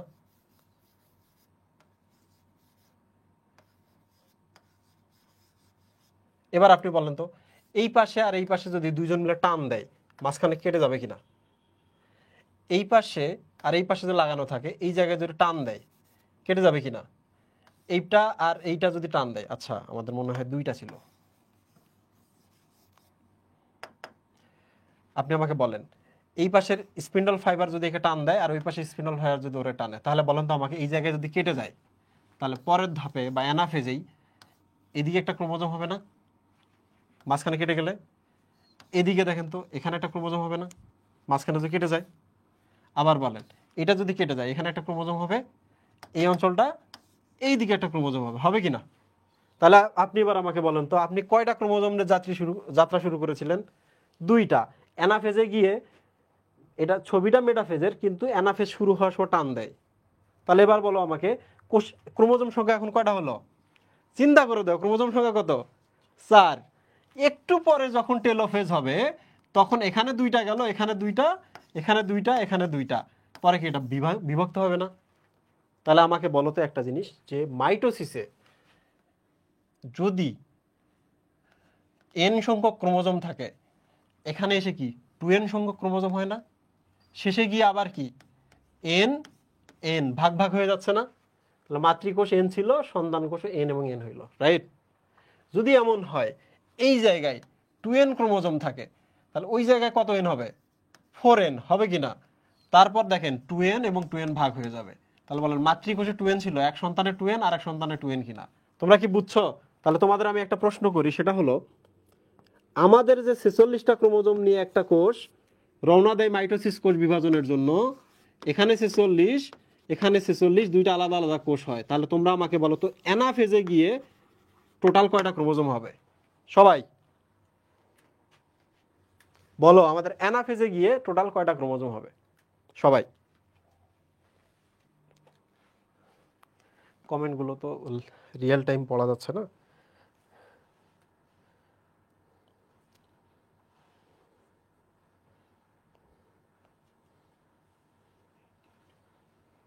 এই যে দেখেন বলতে পারছে 92টা। তোমরা কি বুঝছো? আচ্ছা তোমরা এবার বলো তো এখানে 92টা হয়েছে না? তোমরা একটু চিন্তা করো তো ক্রোমোজোমগুলোকে আমরা তখনই ভাগ করছি কিনা? এদিকে 46টা পাঠাইছি, এদিকে 46টা পাঠাইছি, পাঠাইছি কিনা? তাহলে বলো ক্রোমোজোমগুলো কয়বার বিভক্ত হইলো? কয়বার? একবার বিভক্ত হয়েছে, রাইট? যা 46কে 92 করছি, একবার বিভক্ত করছি, 46 46 হয়ে গেছে, রাইট? তাহলে দেখেন এই যে প্রশ্নটা দেখেন ক্রোমোজোম কতবার বিভক্ত হয়? একবার, রাইট? এবার চলে আসি নিউক্লিয়াস কয়বার বিভাজন হয়? খুব সিম্পল। আগে একটা কোষ ছিল সুই ভাই, একটু চিন্তা করেন, একটা কোষের একটা নিউক্লিয়াস ছিল, পরে তো দুইটা কোষ হয়েছে, দুইটা নিউক্লিয়াস হয়েছে না? তাহলে নিউক্লিয়াস কয়বার বিভক্ত হয়ে দুইটা হয়েছে? একবার না দুইবার? একবার। দুইবার হলে 4টা নিউক্লিয়াস হয়ে যেত, রাইট? তাহলে একবার বিভক্ত হয়েছে, তাহলে এটাও একবার। তাহলে আমরা এখান থেকে দুইটা প্রশ্ন শিখেছি। একটা হলো মাইটোসিসে ক্রোমোজোম নাম্বার ডাবল হয়, ক্রোমোজোমের ডাবলিংটাকে বলা হয় দ্বিত্বন। তাহলে বলতো কোন ধাপে ক্রোমোজোমের ডাবলিং হয়? অ্যানাফেজ ধাপে। একটু ভালো করে দেখো, অ্যানাফেজ ধাপে, অ্যাকর্ডিং টু আজিবুর স্যার। কোন ধাপে?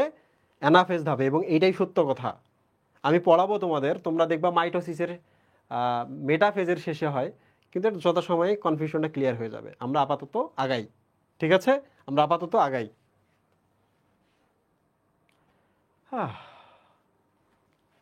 এটা একটা প্রশ্ন, মাইটোসিস আসলে কোথায় হয়? সুই ভাই আপনি যদি একটা জিনিস মনে রাখেন, এই জিনিসটা যদি মনে রাখেন, তাহলে আপনার পড়া শেষ। মাইটোসিস কোথায় হয়? দেহে হয়। তাহলে দেহের যে কোষগুলোকে আছে সেগুলোকে আমরা কি বলেছি ভাই? দেহ কোষ। তাহলে এই জিনিসটা মনে রাখতে পারবেন না আপনি? পারবেন কিনা? এখন দেখো তো আমরা মিলাই। দেখো, দেহ কোষ, দেহের কোষে কি বলা হয়? দেহ কোষ। মিলছে কিনা? মাইটোসিস হয়। এবার বলো তো, উদ্ভিদের কাণ্ড এবং শাখা প্রশাখার যে কোষগুলো, উদ্ভিদের দেহের কোষ কিনা? মিলল। এবার বলো, মূলের বর্ধিষ্ণু শীর্ষ, এই মূলের শীর্ষের সামনের ভাগ, ওটাও কি দেহের কোষ কিনা? দেহের কোষ। ক্যাম্বিয়াম, উদ্ভিদের দেহের মধ্যে ক্যাম্বিয়াম আছে না? এবার বলো আমাকে, ক্যাম্বিয়াম কি ধরনের কোষ? দেহেরই কোষ। তাহলে ক্যাম্বিয়ামেও মাইটোসিস হয়। জীব দেহের সকল অঙ্গ প্রত্যঙ্গ, অঙ্গ প্রত্যঙ্গ মানে কি? এগুলো দেহের অঙ্গ প্রত্যঙ্গ। তাহলে এগুলো কিছু ভাই দেহ কোষ। ঠিক আছে? এখন প্রশ্ন হলো ভাইয়া, জনন মাতৃকোষ তো দেহের ভেতরে থাকে, তাহলে একটা জিনিস মনে রাখো, এক্সেপশন। এই জিনিসটা আপাতত মনে রাখো, আমরা যত সময় কনসেপ্ট শিখে ফেলবো ইনশাল্লাহ। জনন মাতৃকোষ থেকে জনন কোষ, এইটাই শুধু মিওসিস। এটা কি? মিওসিস। তোমরা আপাতত চিন্তা করো না, শুধু এটাই এক্সেপশন, পরে শেখাবো আমি কেমনে। প্রিয় স্টুডেন্ট, আমরা চলে আসছি কোষ চক্রতে। কোষ চক্রতে আমরা দারুণ কিছু জিনিস শিখবো, খুব সহজ, যেটা তোমরা কখনো শেখো নাই। শিখছো কিন্তু ভুইলা গেছো বেশিরভাগের ক্ষেত্রে।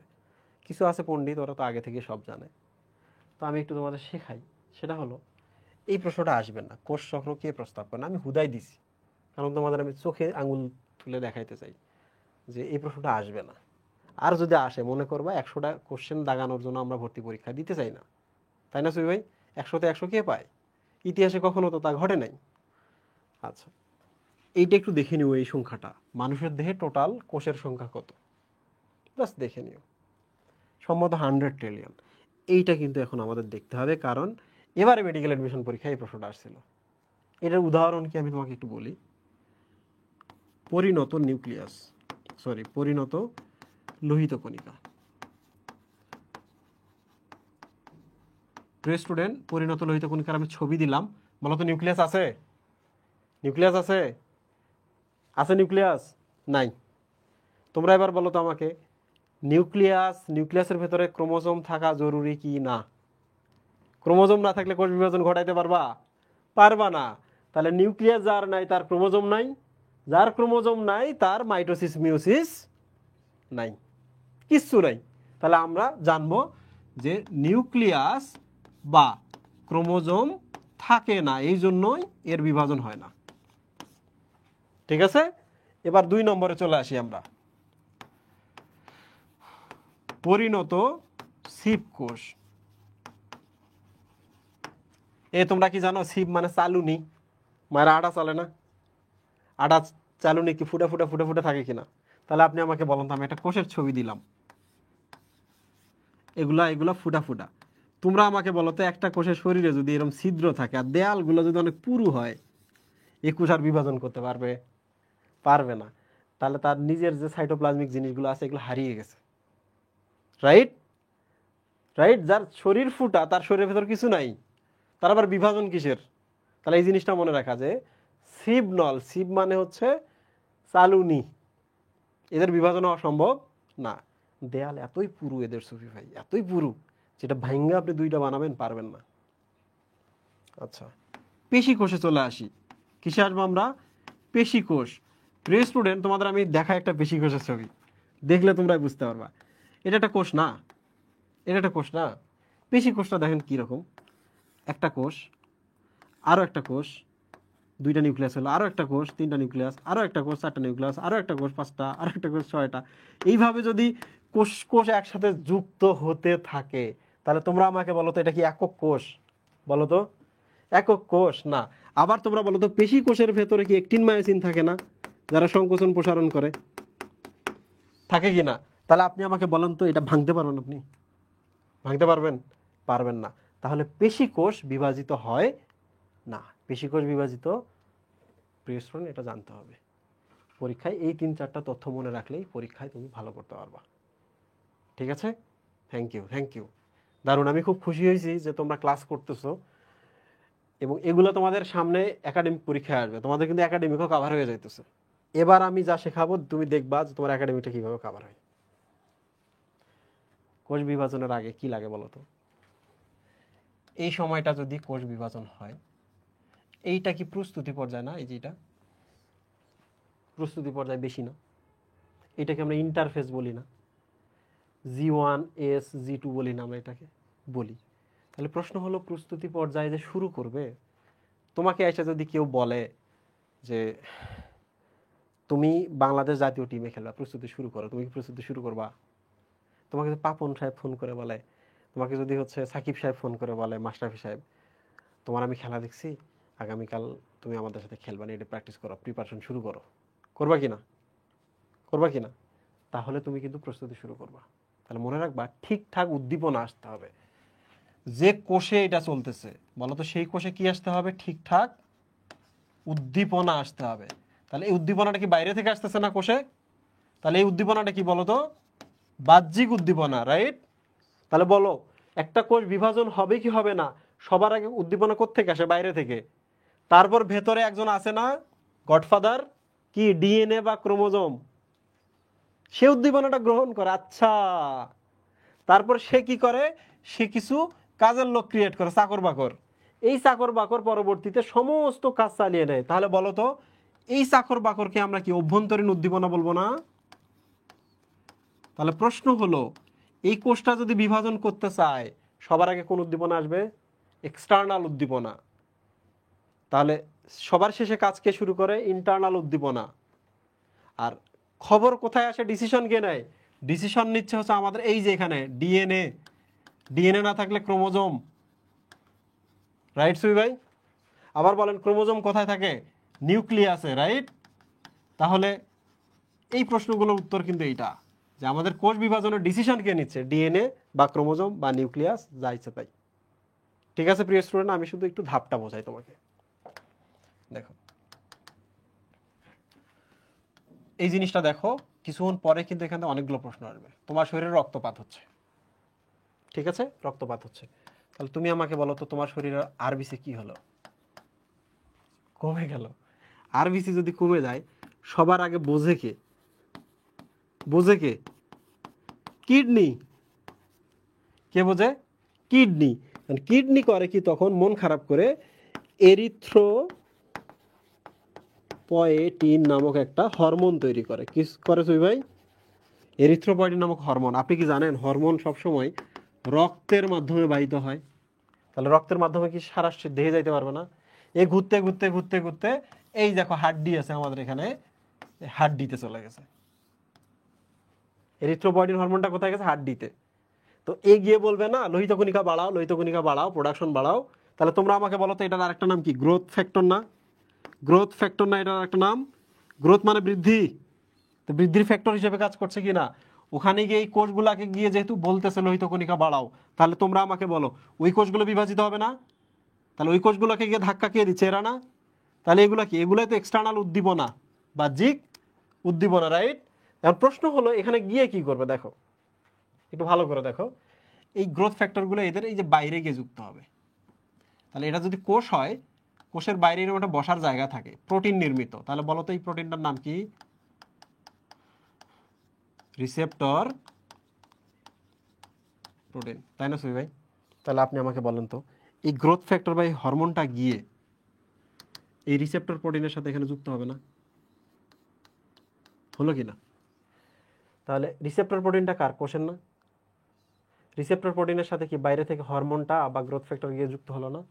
তাহলে এবার বলেন তো এটা টার্গেট কোষ, এটা রিসেপ্টর প্রোটিন, এটা বাইরের গ্রোথ ফ্যাক্টর বা কোষ বিভাজনের উদ্দীপনা দেওয়ার জন্য আসছে বাহ্যিক উদ্দীপনা, তাই না? এই খবরটা কোথায় যাবে? প্রথমে ডিএনএতে যাবে। তাহলে ডিএনএ এবার কি করবে? দুইটা জিনিস তৈরি করবে, একটা নাম সাইক্লিন আর একটা নাম সাইক্লিন ডিপেন্ডেন্ট কাইনেজ। বলো তো কি? সাইক্লিন এবং সাইক্লিন ডিপেন্ডেন্ট কাইনেজ, ঠিক আছে?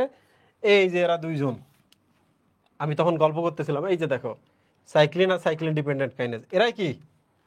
অভ্যন্তরীণ উদ্দীপনা, ঠিক আছে? তাহলে এইভাবে হয়। এখন আমি আপনাদের একটা প্রশ্ন করবো, আপনার উত্তর দিবেন। আমার হাতটা এই জায়গায় কেটে গেছে, এই জায়গায় কেটে গেছে, দেখছো? তাহলে বলো তো হাত কেটে গেলে কোন রক্তকণিকা সবার আগে এখানে আসবে? বলো তো কে আসবে?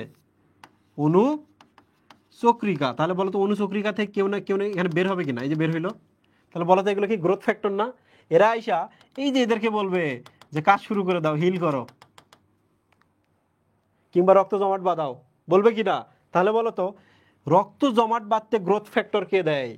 অনুচক্রিকা, রাইট? তাহলে আবার বলো, তোমার দেহের মধ্যে এই যে জীবাণু চলে আসছে, তোমার দেহের মধ্যে জীবাণু চলে আসছে, জীবাণুর বিরুদ্ধে কোন রক্তকণিকা চলে আসে? শ্বেতকণিকা। শ্বেতকণিকা তো একাই জীবাণুর বিরুদ্ধে কাজ করতে পারে না, এই যে একে লাগে, একে লাগে, একে লাগে। তাহলে শ্বেতকণিকা এবার কি করবে? একে দেখার পর এই যে কিছু কেমিক্যাল ক্ষরণ করে, এগুলো এক ধরনের গ্রোথ ফ্যাক্টর। এগুলো দেখে কিন্তু এরা ছুটে এসে এরা ধরে। তাহলে বলো তো জীবাণু আসলে কোন রক্তকণিকা আমাদের দেহে গ্রোথ ফ্যাক্টর ক্ষরণ করে? শ্বেতকণিকা।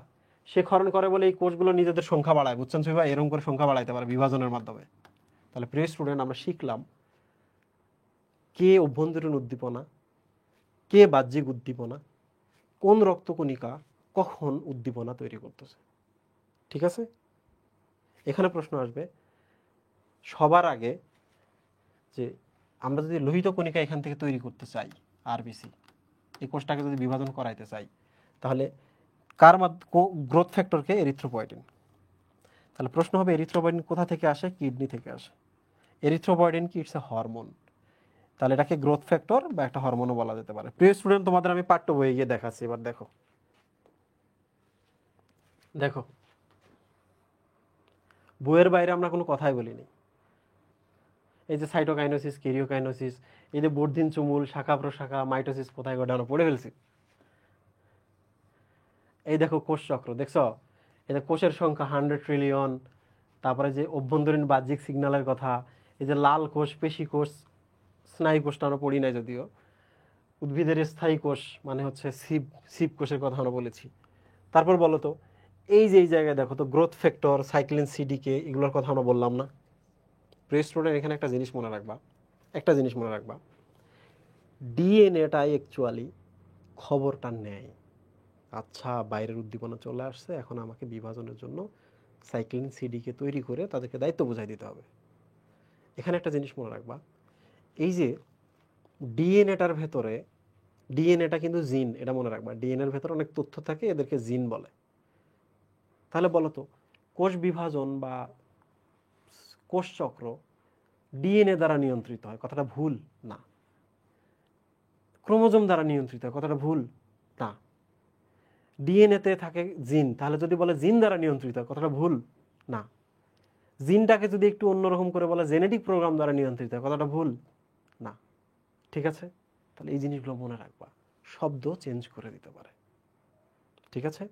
তাহলে কোষ চক্র নিয়ন্ত্রণ হয় কি দ্বারা? জেনেটিক প্রোগ্রাম দ্বারা, বা জিন দ্বারা, বা ডিএনএ দ্বারা। আর ডিএনএ মানে ক্রোমোজোম বা ক্রোমোজোম দ্বারা, রাইট? আর এগুলো যেহেতু নিউক্লিয়াসে থাকে, কোনো অপশন না থাকলে নিউক্লিয়াস থাকলে নিউক্লিয়াস মিশাই দিবা। ঠিক আছে? এখন বলো তো টার্গেট কোষের সাথে কে যুক্ত হয়? বাহ্যিক উদ্দীপনা। কোষ বিভাজনে সবার আগে কোন উদ্দীপনা আসে? বাহ্যিক উদ্দীপনা। বাহ্যিক উদ্দীপনাগুলোর নাম কি কি হতে পারে? এদের নাম গ্রোথ ফ্যাক্টর হতে পারে, এদের নাম হরমোন হতে পারে, এদের নাম এরিথ্রোপয়েটিন হতে পারে, তাই না? এরিথ্রোপয়েটিন কোত্থেকে আসে? কিডনি থেকে আসে। ঠিক আছে? আবার এমন করো না হাত কেটে গেলে এরিথ্রোপয়েটিন এসে উদ্দীপনা দেয়, এই কাজ করো না। প্রিয় স্টুডেন্ট, আমরা সব বই থেকে পড়তেছি, এই যে দেখো এরিথ্রোপয়েটিন, কিডনি ইত্যাদি ইত্যাদি। বইয়ের মধ্যে একটা ভুল আছে, হ্যাঁ, এখানে লেখা আছে এরিথ্রোপ্রোটিন, প্রোটিনটা কিন্তু ভুল, এটা বানান ভুল, এরিথ্রোপয়েটিন। এই প্রেশার লাগতেছে, প্রেশার লাগতেছে, যদি প্রেশার লেগে থাকে এই দেখো এখানেই শেষ হয়ে যাবে। ঠিক আছে ইনশাল্লাহ। সুবি ভাই, এটা হচ্ছে ইন্টারফেজ, প্রস্তুতি পর্যায়, আর এটা হলো এম ফেজ বা এখানে কোষ বিভাজনটা হয়। ঠিক আছে সুবি ভাই? তাহলে এইটাকে যদি আমরা একসাথে অ্যাড করে দিই তাহলে পুরো ব্যাপারটা কেমন হবে?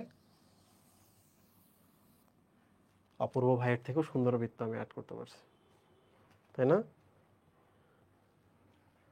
এইরকম হবে, তাই না সুবি ভাই? তাহলে কেন্দ্র থেকে একটা কাজ করি, এই যে এটা হলো এম পর্যায় বা এম দশা, এখানে কোষ বিভাজনটা হয়। তাহলে বলো তো এটাকে যদি আমরা 3 ভাগে ভাগ করি, 1 2 and 3, ঠিক আছে? তাহলে আমরা এটা কি কি বলেছিলাম? এটার নাম ছিল G1, তাই না? এটার নাম ছিল S, এটার নাম ছিল G2। আমি কি ভুল বলেছি? G1 S G2। তাহলে এই সময়টাতে অ্যাকচুয়ালি প্রিপারেশন নেয়, এম পর্যায়ে গিয়ে কোষটা বিভাজিত হয়। প্রিয় স্টুডেন্ট, এখান থেকে যদি একটা প্রশ্ন আসে আমি সেইটা আগে সমাধান করে দিচ্ছি। সেটা হলো এস দশায় ডিএনএ গুলা, একটা ডিএনএ থেকে কয়টা ডিএনএ হয় বলো তো? বলো, 2টা ডিএনএ হয় না? এবার বলো তো এস দশায় যদি একটা ডিএনএ থেকে 2টা ডিএনএ হয়, এই প্রসেসটার নাম কি? রেপ্লিকেশন না? রেপ্লিকা তৈরি হয়েছে না, একটা দেখে 2টা হয়েছে, রেপ্লিকেশন, ঠিক কি না? আবার দেখো তো এই জায়গাটাকে, একটা ডিএনএ থেকে যদি 2টা ডিএনএ হয়, আমরা কি বলতে পারি না ডিএনএ দ্বিত্বন? দ্বিত্বন মানে কি ডাবল না সুই ভাই?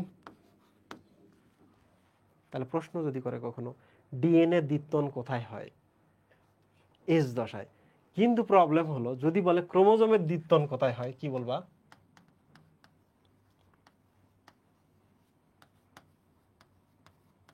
বলো, ক্রোমোজোম দ্বিত্বন কখন হয়?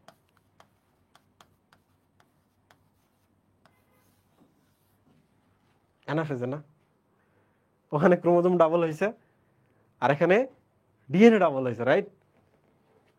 ওকে ওকে, ভেরি গুড ভেরি গুড। আমরা কিছুক্ষণ পর একটা ব্রেক দিব, হ্যাঁ? তোমরা একদম চিন্তা করো না, কিছুক্ষণ পর একটা ব্রেক দিব। আচ্ছা সুবি ভাই, তাহলে এখন আমরা এইটার কাজ আর এইটার কাজ আমরা কভার করতে পারবো। বলেন তো, একটা কোষের যদি আপনি বিভাজন ঘটাইতে চান, তার মানে আপনি কোষটাকে বিয়ে দিতে চাচ্ছেন, তাই না? বিয়ে করো, বাচ্চা কাচ্চা পয়দা করো। তাহলে সমস্ত সিদ্ধান্ত কি এখানে হবে না? এই G1-এ হবে না?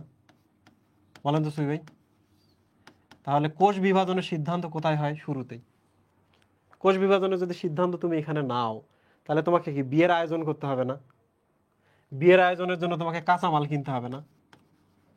তুমি কাঁচামাল কিনবেন কিনা? কাঁচামালগুলো আসলে কি জিনিস? এই যে ডিএনএ থেকে ডিএনএ ডাবল হইলো না, এখানে যে এনজাইম লাগবে, প্রোটিন লাগবে, সেই কাঁচামালগুলো এখানে তৈরি হবে। কারণ এই ধাপের পরে এই ধাপ, এই ধাপের পরে এই ধাপ, এই ধাপের পরে হচ্ছে এইটা। তাহলে বলেন বিয়ের ডিসিশন কোথায় নেব? এই ধাপে। ডিসিশন নিলে আমাদের কাঁচামালের ব্যবস্থা করতে হবে, ঠিক কিনা? মাঝে মাঝে এমন হয় না যে নিজের মেয়েরে বিয়ে দিব না, কারণ কি মেয়ের বয়স হয় নাই, কিংবা ছেলের সমস্যা আছে, চাকরি বাকরি করে না, নানা কাহিনী আছে, আছে কিনা? তাহলে বলো তো সিদ্ধান্তটা এখানে কি অফ করতে পারে কিনা? মানে জীবন দশাটা আটকে যেতে পারে কিনা?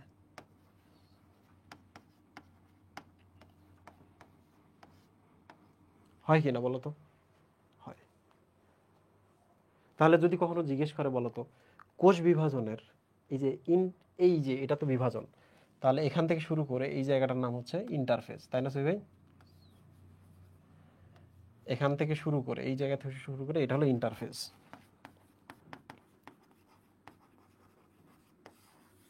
ইন্টারফেস বা প্রস্তুতি পর্যায়। তাহলে আমাকে একটা উত্তর দেন এদিকে।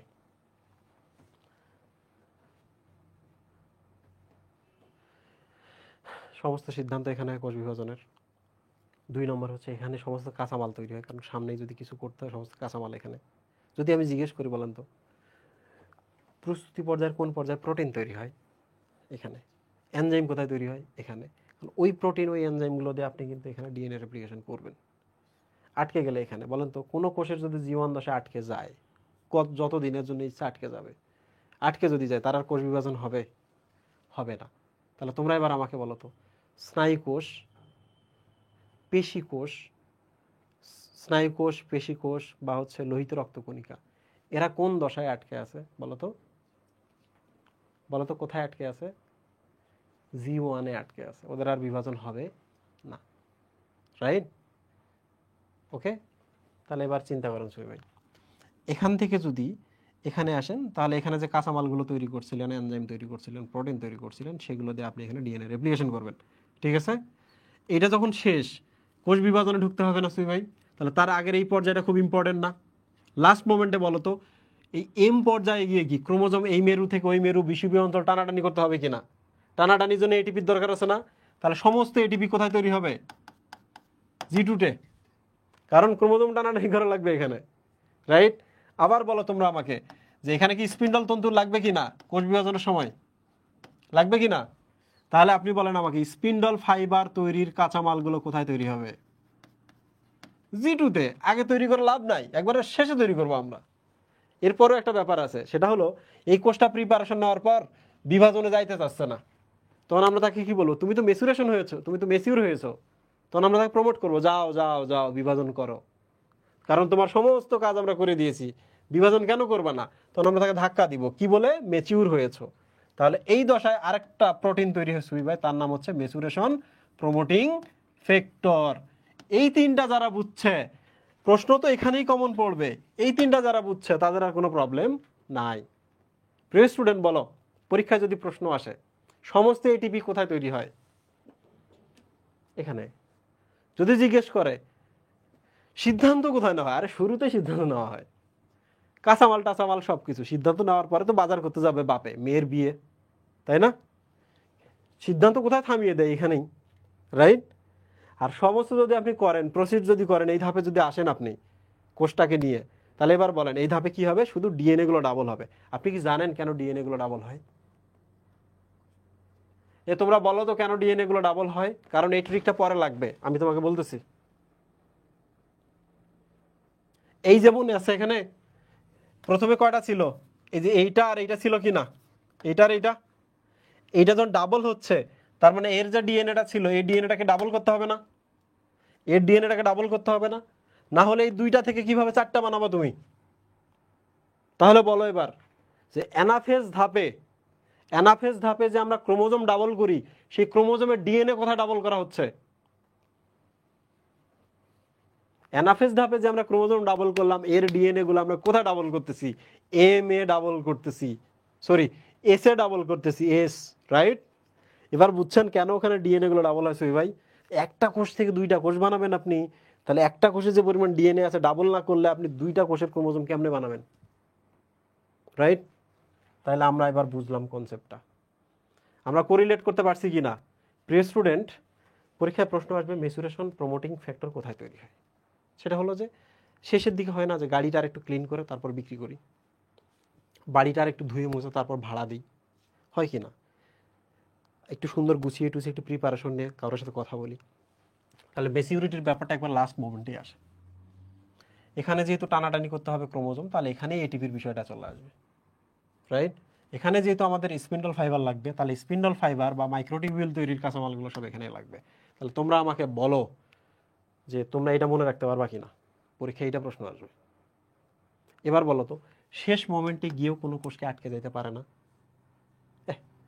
আমি তো প্রিপারেশন নিচ্ছিলাম, আগের কোষটা বিভাজন হয়ে সংখ্যা পূরণ করে ফেলছে, আমার তো আর লাগবে না, থেমে যেতে পারে কিনা? শেষ মোমেন্টেও কিন্তু গিয়ে থেমে যেতে পারে। প্রিয় স্টুডেন্ট, এবার আমাদের টাইমিংগুলো মনে রাখতে হবে। এই তিনটা দশার টাইমিংগুলো কীভাবে মনে রাখবা? পরীক্ষায় আসবে, এটা মনে রাখবে এইভাবে: 34, 35, 36। মনে রাখতে পারবা যে কোন ধাপে কতটুকু সময় লাগে। এটা কত? 34, 35, 36। তাহলে বলেন তো 3 থেকে 30, 4 থেকে 40, তাহলে 30% থেকে 40% সময় আসলে লাগে কোথায়? পুরো কোষ বিভাজনের G1-এ। তাহলে এটা কি হবে বলেন তো? 3 থেকে 30, 5 থেকে 50, তাহলে 30% থেকে 50% সময় আসলে কোথায় লাগে? এসে লাগে, তাই না? তাহলে এবার এখানে কি 30 থেকে 60 লিখবা? তাহলে তো 200% সময় হয়ে যাচ্ছে। তাহলে এক কাজ করতে হবে, এটা 1 নম্বর ধাপ, এটা 2 নম্বর ধাপ, এটা 3 নম্বর ধাপ। তাহলে 3 দিয়ে ভাগ যদি দেই তাহলে কত হবে সুই ভাই? 12। তাহলে এবার বলেন 10 থেকে 20% সময়। তাহলে এটা মনে রাখতে পারবা না? পরীক্ষায় আসবে G1 ধাপে কতটুকু সময় লাগে? 34, 35, 36, রাইট? তাহলে 34 মানে 30 থেকে 40, 35 মানে 30 থেকে 50, 36 মানে হলো বেশি হয়ে যাচ্ছে, 3 দিয়ে ভাগ দাও, 12। তো 10 থেকে 20%। টাইম মনে রাখতে পারবো না? মনে না রাখতে পারলে কিন্তু খবর আছে, মনে না রাখতে পারলে খবর আছে। ক্লাস করতেছো আজকে, পরীক্ষার হলে গিয়ে মিস করবা, আমি যদি শুনি এই জিনিস যে তুমি পরীক্ষার খাতায় গিয়ে খারাপ করছো, তাহলে খবর আছে। ঠিক আছে, ওকে। তাহলে আমরা আসি, আমরা শেষ করবো এখন। হ্যাঁ, তো আমরা এই যে কোষ চক্রটা পড়লাম, কোষ চক্রে অভ্যন্তরীণ উদ্দীপনা হচ্ছে সাইক্লিন, সাইক্লিন ডিপেন্ডেন্ট কাইনেজ। প্রিয় স্টুডেন্ট, এটা তোমাদের গত 2 বছর হয়ে গেল, এটা নতুন অ্যাড করছে, নিউ অ্যাডিশন, নতুন অ্যাড। তো আমি তোমাদের এই 4টা সাইক্লিনের নাম এবং তাদের কাজ মনে রাখার একটা ট্রিক দিব, এরপর ব্রেকে চলে যাব। তোমরা শুধু আমাকে বলো, যদি ব্রেক দেই ব্রেকের পরে আসবা কিনা, বলো। যদি ব্রেক দেই, কারণ ব্রেকের পরে আমি মাইটোসিস বোঝাবো, যারা আজকে মাইটোসিস বুঝবা পরীক্ষার হলে সরাসরি মাইটোসিস পাবা, পারবা কিনা বলো, আমরা আসবা কিনা? সুইবে আমি একটু চেক করি যারা বেঁচে আছে কিনা, 1 ঘন্টায় অনেক কিছু পড়িয়েছি।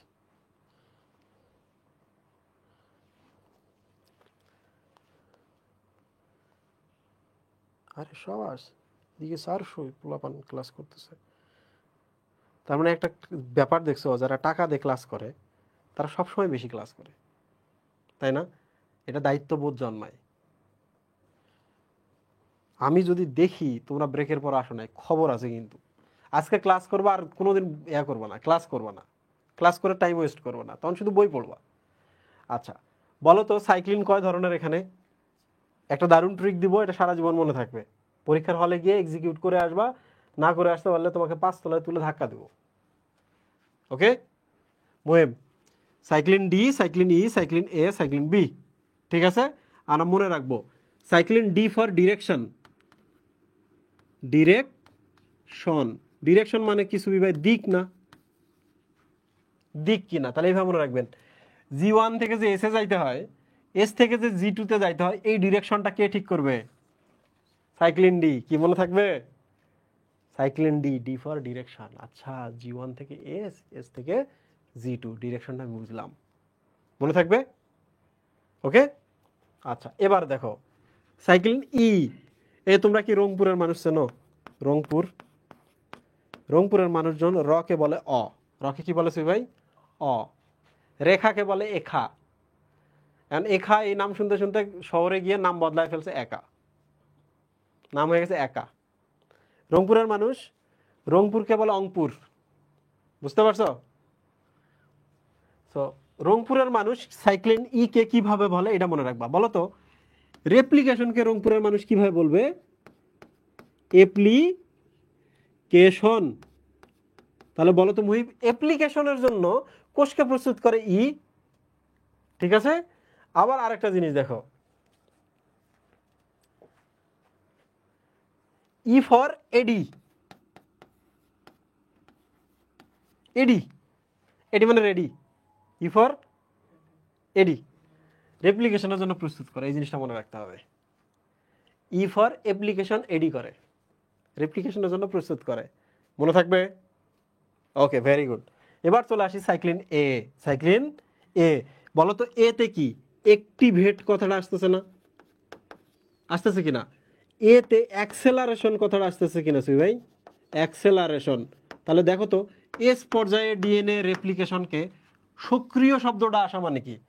এ, অ্যাক্টিভেট। ত্বরান্বিত কথাটা যদি আসে কি অ্যাক্সেলারেশন কথাটা আসবে না? তাহলে A for activate, A for acceleration, মনে থাকবে। A for activate, A for acceleration, যেমনি প্রশ্ন করুক যেন পারো। এবার আমরা চলে আসি বি। ওকে, বি মানে হচ্ছে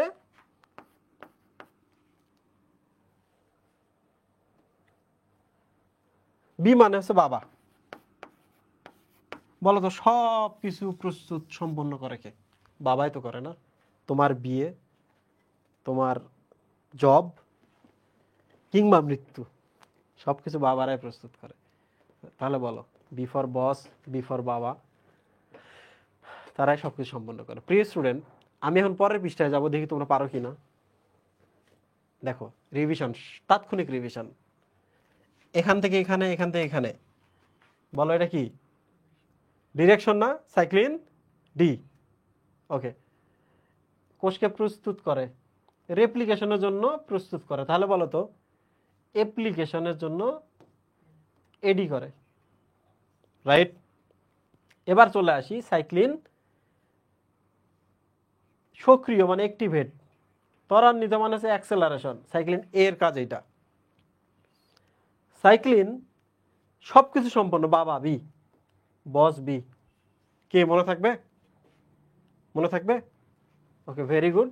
তাহলে এইটা একটা প্রশ্নের সময় ছোট আমি একটা ব্রেক নেব, চাপ লাগতেছে।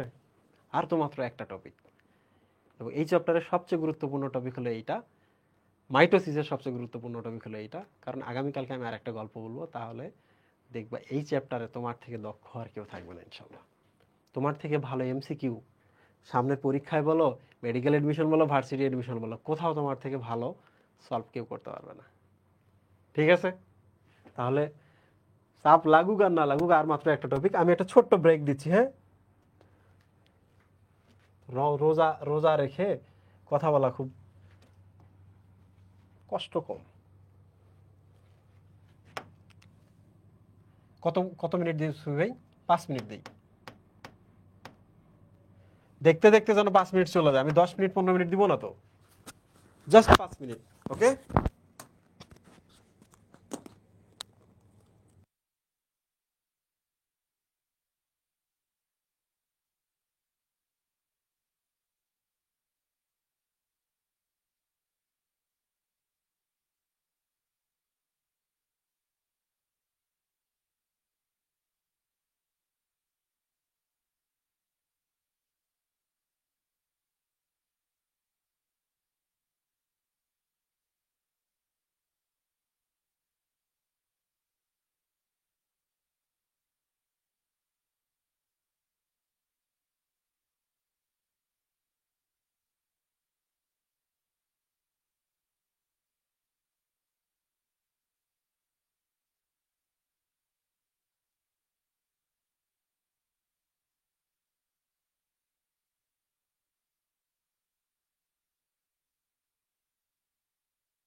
হ্যালো, আসসালামু আলাইকুম। আমরা চলে আসছি, আমাদের হাতে 1 মিনিট সময় আছে। তো তোমরা যারা মেডিকেল কোর্সে আছো তাদের জন্য একটু বলে রাখি, আমরা আমাদের যে এইচএসসির আগে যে সিলেবাসটা আছে, আমরা যেটা রুটিন দিয়েছি, রুটিনটাকে আমরা একটু কম্প্রেস করেছি। কম্প্রেস মানে হচ্ছে যে মানে এত বেশি আমরা ক্লাস নিব না যাতে তোমাদের অন্য প্রিপারেশনগুলোতে প্রবলেম হয়, এবং তোমরা যেন হচ্ছে ভালো করে এইচএসসির প্রিপারেশন নিতে পারো। বাট এই সময় যেন একটা ভালো ধারণা রাখতে পারো যে মেডিকেলের ক্লাসগুলো কেমন করে হয়। আর তোমরা দেখছো যে ওখানে যায় এখানেও তাই, বাট মেডিকেলে এসে আমরা কি করতেছি, আরও একটু ইফেক্টিভ ওয়েতে, আরও একটু শর্টকাট ওয়েতে কনসেপ্ট সাথে ট্রিক শিখতেছি। তাতে যেটা হবে, এমসিকিউতে তোমাদের কেউ হারাইতে পারবে না। সো এমসিকিউতে যে বেস্ট হবে, শুধু ট্রিক না, কনসেপ্ট প্লাস ট্রিকে যে বেস্ট হবে তাকে কেউ হারাইতে পারবে না। বুঝতে পেরেছো? গত বছর যে মেডিকেলে ফার্স্ট এবং সেকেন্ড হয়েছিল, তোমরা তো, আমি বললে তো তোমরা বললো ভাই সবারই স্টুডেন্ট তারা। গত বছর মেডিকেলে যে ফার্স্ট হয়েছিল এবং সেকেন্ড হয়েছিল, তারা শুধু আমার কাছে বায়োলজি পড়ছে ফার্স্ট ইয়ার থেকে শেষ পর্যন্ত। বিভিন্ন জায়গায় বিভিন্ন কোর্স করছে, বাট তারা ফার্স্ট ইয়ার থেকে শেষ পর্যন্ত আমার কাছে বায়োলজি পড়ছে। বুঝতে পেরেছো? সো আমি আসলে ওইটা বুঝাই নাই, আমি আসলে বুঝাইতেছি যে সিরিয়াসনেস থাকবে, কিন্তু কনসেপ্টটা জরুরি। ওকে, তাহলে তুমি অনেকগুলো প্রশ্নের উত্তর দিতে পারবা। ওকে,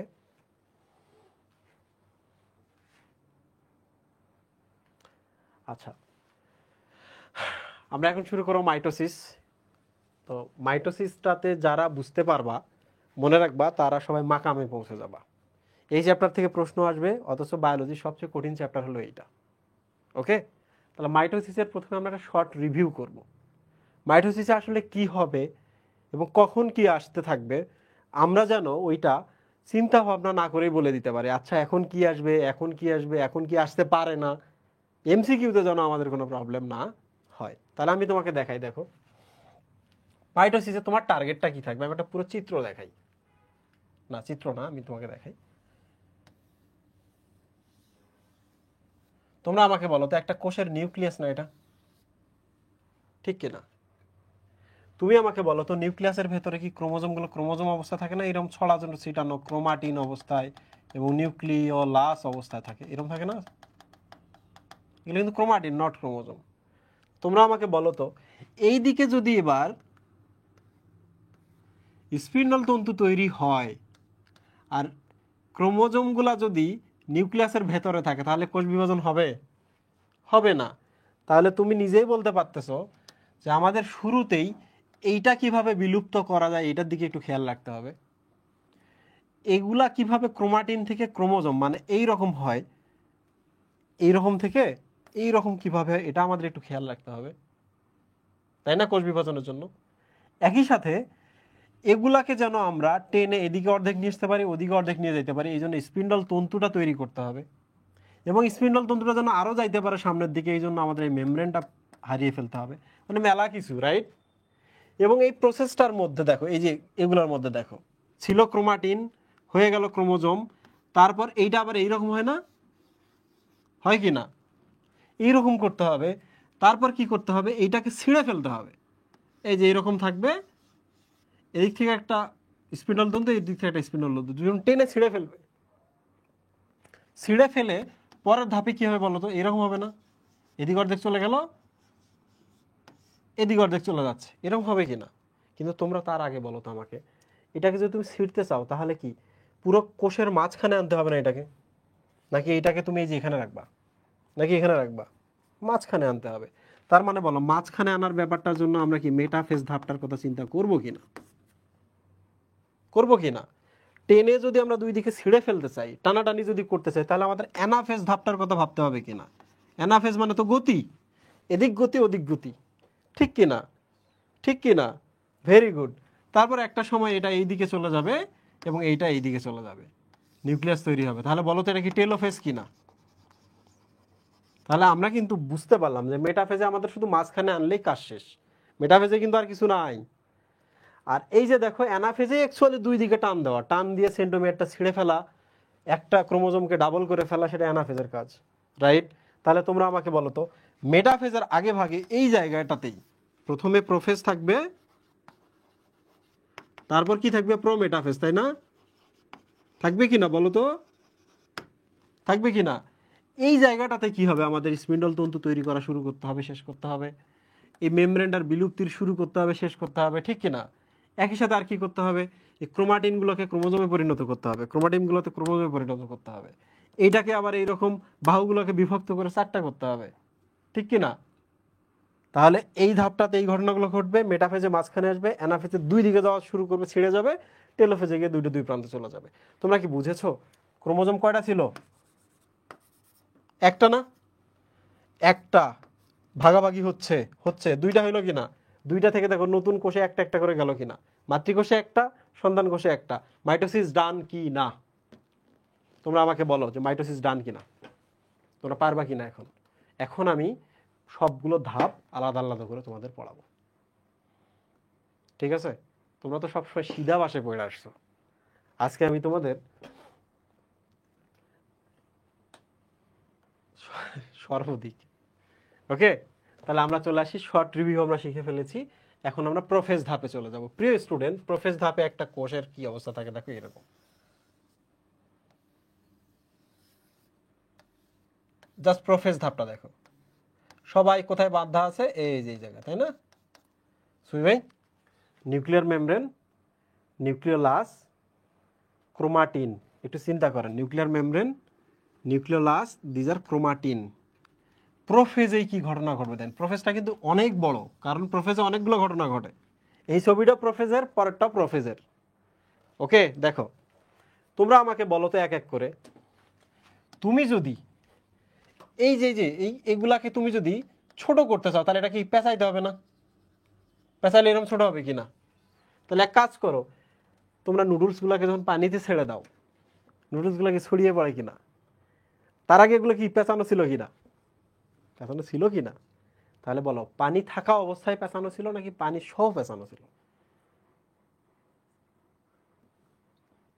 পানি ছাড়া পেঁচানো ছিল। তাহলে আমরা যদি এখন কাজ করি, নুডলস থেকে যদি এবার পানি বের করি, আবার পেঁচাবে কিনা? পেঁচাবে কিনা? তাহলে আমরা কাজ করি, এই নুডলস থেকে পানিটা যদি আমরা বের করে ফেলি, পানি বের করলাম, তাহলে নুডলসটা পেঁচিয়ে যাবে। তাহলে প্রিয় স্টুডেন্ট দেখো, ক্রোমাটিনটাকে তুমি যদি ক্রোমোজোম বানাইতে চাও, তাহলে এটাকে পেঁচাইতে হবে। ছোট্ট করে একটু বলে রাখি, কেন এটা এরকম পেঁচাইতে হয় জানো? কারণ এগুলো তুমি যদি না পেঁচাও, তাহলে টানাটানি করার সময় ছিঁড়ে যাবে, তো পিছিয়ে ছোট করতে হবে, যেন সুন্দর করে দুই ভাগ হয়ে দুই দিকে যায়। বুঝো নাই মুহিম? এই জন্যই পেঁচাইতেছি তো পাগলা, তাছাড়া পেঁচানোর দরকার ছিল না। ওরা কোষের মধ্যে গা ছেড়ে দিয়ে পড়ে আছে, অনেক সুতা, টান দিয়ে যদি দুই ভাগ করতে যাও, সব সুতা যাবে ছিঁড়ে। এই ব্যাটা পাবে চোখের ডাবল ক্রোমোজোম, আর ওই ব্যাটার মধ্যে কোনো চোখের ক্রোমোজোমই যাবে না। অন্ধ হবে না, ও চোখে থাকবে না, এই যে ফ্ল্যাট হবে, ঠিক কি না? তাহলে ক্রোমোজোমগুলো সুন্দর করে পেঁচাবো, পেঁচিয়ে ভাগাভাগি করতে যাবো, তাহলে সুন্দর করে হবে, নিখুঁত হবে। এই জন্যই কিন্তু পেঁচাইতে হয়। তাহলে 1 নম্বরটাতে আমরা চলে আসি। দেখো প্রোফেজে 1 নম্বর ঘটনা কি বলো তো? সমস্ত খেলা কি নিউক্লিয়াসে না? খেলার মাঠ বড় করতে হবে কিনা? তাহলে প্রথমে আমরা বলবো নিউক্লিয়াস আকারে বড় হয়। নিউক্লিয়াস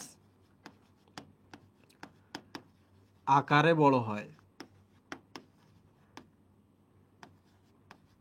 তাহলে এটা আমাদের 1 নম্বর পয়েন্ট। খেলার মাঠ বড় হয়েছে কারণ কোষ বিভাজন শুরু হয়েছে। এবার বলো আমাকে, নিউক্লিয়াসটা যদি আকারে বড় হয়, তাহলে নিউক্লিয়াসটা কি ফেটে ফেটে যাবে কিনা? ফেটে ফেটে যাওয়া মানে কি? নিউক্লিয়াসের মেমব্রেনটার বিলুপ্তির শুরু হয়ে গেল, রাইট? ঠিক কিনা? ওকে, ভেরি গুড। তাহলে এবার আমরা 2 নম্বরে চলে আসি সুই ভাই। নিউক্লিয়াস যখন আকারে বড় হবে, এখন কি হবে বলেন তো? ভেতরে থাকা এই জিনিসগুলো কি জল বিয়োজন শুরু হবে, ক্রোমোজোম থেকে জল বিয়োজন শুরু হবে। আমরা লিখি এখানে প্রথমে ক্রোমাটিন, ক্রোমাটিনের জল বিয়োজন। তুমি শুধু ক্রোমটা, জল বিয়োজন তুমি শুধু ক্রোমটা বোঝো, পরের গুলাতে এত কষ্ট নাই, ঠিক আছে? ওকে, ভেরি গুড। তাহলে এগুলো যে জল বিয়োজন ঘটে সুই ভাই, এগুলো কি ছোট হবে না? হবে কিনা? ছোট হয়ে এরকম হবে কিনা? ক্রোমোজোম হবে কিনা? হচ্ছে কিনা? তাহলে আরো একটা আছে, ধরা যাক এই যে আরো একটা এরকম হয়ে গেল, আরো একটা আছে, মানে এগুলো পেঁচিয়ে পেঁচিয়ে আর কি ছোট হয়ে গেল। তাহলে আমরা লিখব, যখনই জল বিয়োজন ঘটে, তাহলে ক্রোমাটিনগুলো পেঁচিয়ে ক্রোমোজোম হয়। ক্রোমাটিন কি হচ্ছে ভাই? পেঁচিয়ে ক্রোমোজোম হয়।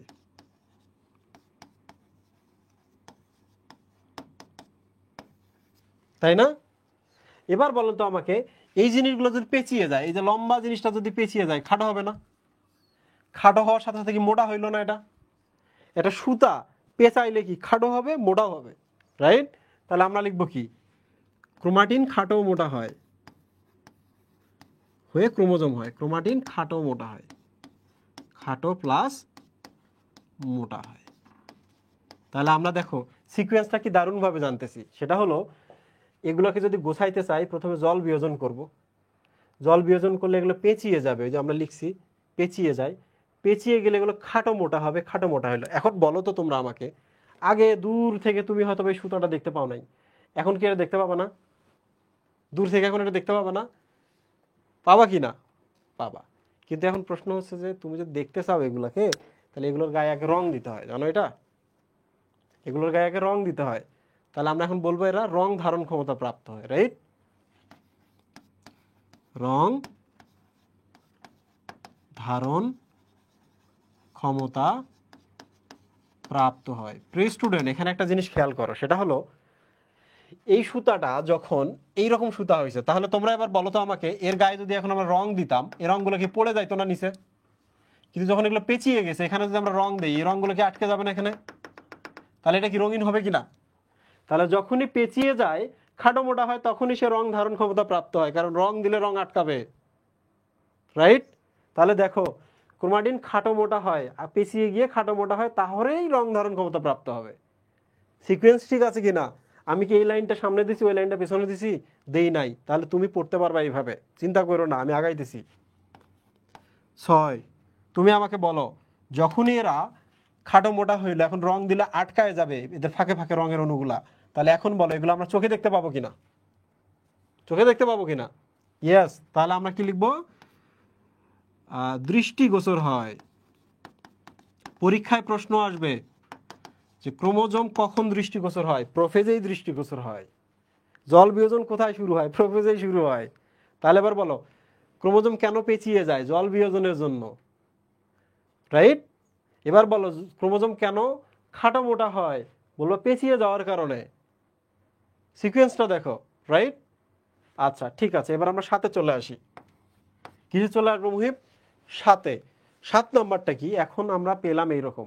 সুই ভাই, এখনই খুব দারুণ দুটো জিনিস ঘটবে। সেটা হলো, আপনি বলেন তো আমাকে, এরা যদি নিজেদেরকে গুটিয়ে নেয়, তাহলে কি এই জায়গাটা থাকবে, যে জায়গায় সবাই হাত দিয়ে দিয়ে আড্ডা দিতে দিতে একটা জায়গা বানাইছিল, সেই জায়গাটা থাকবে মুহিব? তাহলে নিউক্লিওলাসটা কি এখন বিলুপ্ত হওয়া শুরু হবে না? তাহলে নিউক্লিওলাসটা এই যেরকম হালকা একটু এমন থেকে যাবে। সবাই মিলে যদি এক জায়গায় হাত দেয়, তাহলে এই জায়গাটা কি নিউক্লিওলাস না? সবাই যে হাত টানিয়ে নিয়ে পেঁচিয়ে পেঁচিয়ে যায়, তাহলে ওখান থেকে দেখো এক এক করে সবাই বের হয়ে গেছে। এই জায়গাটা কি এখন অত ঘন থাকবে? থাকবে না। তাহলে আমরা লিখবো যে এরা যখন খাটো মোটা হয়, পেঁচিয়ে যায়, তখনই নিউক্লিওলাসের বিলুপ্তি শুরু হয়ে যায়। নিউক্লিওলাসের বিলুপ্তি শুরু হয়। তাহলে লিখি আমরা, নিউক্লিওলাসের বিলুপ্তি শুরু। আমাদের আর সর্বোচ্চ 15 মিনিট ক্লাস লাগবে, হ্যাঁ, সর্বোচ্চ আর 15-20 মিনিট ক্লাস লাগবে, এরপর শেষ। তাহলে একটু খেয়াল করে দেখো, 7 নাম্বারটা আমি পরে আবার ডিফারেন্সিয়েট করে দেবো, চিন্তা করো না। সাথে সাথে 8, এই দেখো, নিউক্লিওলাসের বিলুপ্তি শুরুর সাথে সাথে কি খেলার মাঠ বড় হয়েছে না? খেলার মাঠ বড় হয়েছে না? হয়েছে কি না? আর একটা জিনিস বলো তো, এই সময় কি এই জিনিসগুলো তৈরি হওয়া শুরু হয়েছে কিনা? কিছুক্ষণ পরে লাগবে কিনা? তাহলে এবার বলো, এই মেমব্রেনগুলা কি এই ঝাড়ুর আঘাতে ভাঙা শুরু করবে না? তাহলে বলো, স্পিন্ডল তন্তু তৈরি শুরু হইলো, রাইট? তাহলে আমরা লিখবো স্পিন্ডল যন্ত্র তৈরি শুরু, রাইট? এবার বলো, স্পিন্ডল তন্তু তৈরি যদি শুরু হয়, তাহলে কি মেমব্রেনটা কি এখন ভেঙে যাবে কিনা? তাহলে আমরা লিখবো নিউক্লিয়ার মেমব্রেন, নিউক্লিয়ার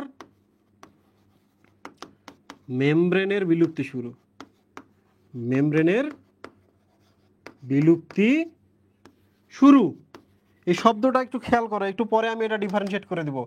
বিলুপ্তি শুরু, স্পিন্ডল যন্ত্রের তৈরি শুরু, নিউক্লিয়াসের বিলুপ্তি শুরু। তাহলে বলো তো, সূচনা বা শুরুগুলো সবসময় কোথায় হবে? আদি অবস্থায় সবাই শুরু হয়েছে, রাইট? মুহিব, এখনই তো আসল ঘটনা। সেটা হলো, তুমি আমাকে বলো তো, এই ক্রোমোজোমগুলোর মধ্যে কি এরা কি এজ দশার ভেতর দিয়ে গেছে না সুবি ভাই? প্রস্তুতির ভেতর দিয়ে গেছে না? এর ভেতরে যে ডিএনএ গুলো আছে এই ডিএনএ গুলো কি ডাবল ডাবল ডিএনএ না? হয়েছে কিনা? তোমরা কি জানো? তো এই এখন কোষ বিভাজন শুরু হয়েছে, তার মানে এরা এস দশার ভেতর দিয়ে গেছে। তাহলে এস দশার ভেতর দিয়ে যদি মুহিব যায় তাহলে এর মধ্যে ডাবল ডাবল কি আছে? ডিএনএ আছে। এখন ডিএনএ গুলো কি পরস্পর বিকর্ষণ করা শুরু করবে না? সেম ডিএনএ না? তাহলে বলেন তো এই ছবিটা এখন কি হবে? এই ছবিটা এখন কি হবে? সবাই যদি পরস্পরকে বিকর্ষণ করে তাহলে এইরকম হবে না? বাহুগুলো বিভক্ত হয়ে গেল না সুই ভাই? তাহলে বলেন তো এইটারও কি সেম হবে না? বাহুগুলো বিভক্ত হলো না? কিন্তু সেন্ট্রোমিয়ারের কাছে বিভক্ত হয় না। কেন হয় না জানেন? সুতাগুলো ওই জায়গায় খুব পেঁচানো থাকে। তাহলে আমি এক কাজ করি, দেখো এই যে এখানে দেখো, এই যে দেখো ডিএনএ, আর এগুলো হচ্ছে আগের ডিএনএ ধরা যাক, আর এইটা হচ্ছে নতুন ডিএনএ। এই যেটা দেখছো, বলো তো এই ডিএনএ এখানে ডাবল ডাবল ডিএনএ না? সব আইডেন্টিক্যাল ডিএনএ না? একই ডিএনএ না? একই ডিএনএ কিনা? তাহলে একই ডিএনএ বিকর্ষণ করবে কিনা? কিন্তু এই জায়গাটা কেন ওরা আটকে আছে মুহিব? কারণ এই জায়গায় এইটা সুতা আর এইটা সুতা পেঁচানো অবস্থায় আছে, পরে খুলবে, টান দিয়ে খুলতে হবে কোথায়? অ্যানাফেজে। ঠিক আছে, তাহলে এই জিনিসটা আমাদের লিখতে হবে না মুহিব 10 নম্বরে গিয়ে? সেটা হলো ক্রোমোজোমটি দৈর্ঘ্য বরাবর বাহুগুলো বিভক্ত হয়েছে সেন্ট্রোমিয়ার ছাড়া। তাহলে আমরা লিখব বাহুর অনুদৈর্ঘ্য বিভাজন হয়, বাহুর অনুদৈর্ঘ্য বিভাজন কি ছাড়া বলো তো মুহিব? সেন্ট্রোমিয়ার ছাড়া। সেন্ট্রোমিয়ার ছাড়া। মুহিব প্রফেস শেষ, সবচেয়ে কঠিন ধাপটা শেষ। এখন আমরা যাব প্রোমেটাফেজে। এখন আমরা কোথায় যাব? প্রোমেটাফেজে। পরের ধাপে আমরা চলে আসি। ঠিক আছে, দেখো তো আগের ধাপে কি ছিল? প্রোফেজ। চিন্তা করো, এগুলা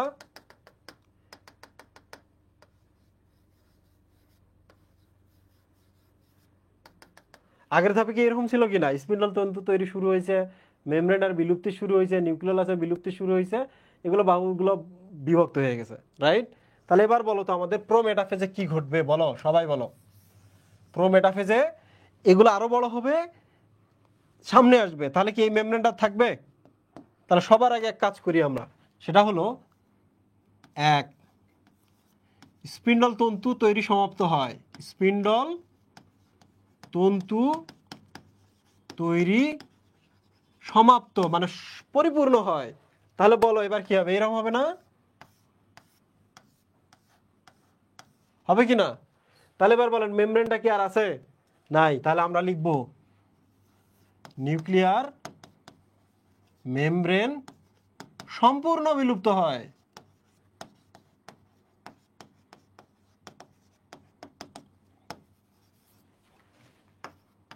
মুহিব 3 নাম্বারটা আমরা শেষ করেছি। এখন আমরা যেটা দেখবো সেটা হলো, তোমরা আমাকে বলো তো এই বাউন্ডারিটা যদি না থাকে আর নিউক্লিয়াস থাকবে, পুরা কোষে ছড়িয়ে যাবে না?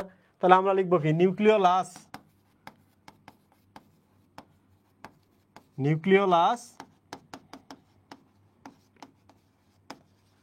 বিলুপ্ত হয়, রাইট? তাহলে এবার আমরা 4-এ চলে আসি, নিউক্লিওলাস বিলুপ্ত হয়। তাহলে এবার তোমরা আমাকে বলো তো, সব যদি বিলুপ্ত হয়ে যায় এই ক্রোমোজোমগুলা কি এখন শূন্যে ভাসতে থাকবে? শূন্যে ভাসতে থাকবে না। এই ক্রোমোজোমগুলো একটা দারুণ ঘটনা ঘটবে মুহিব। এই যে দেখো এখানে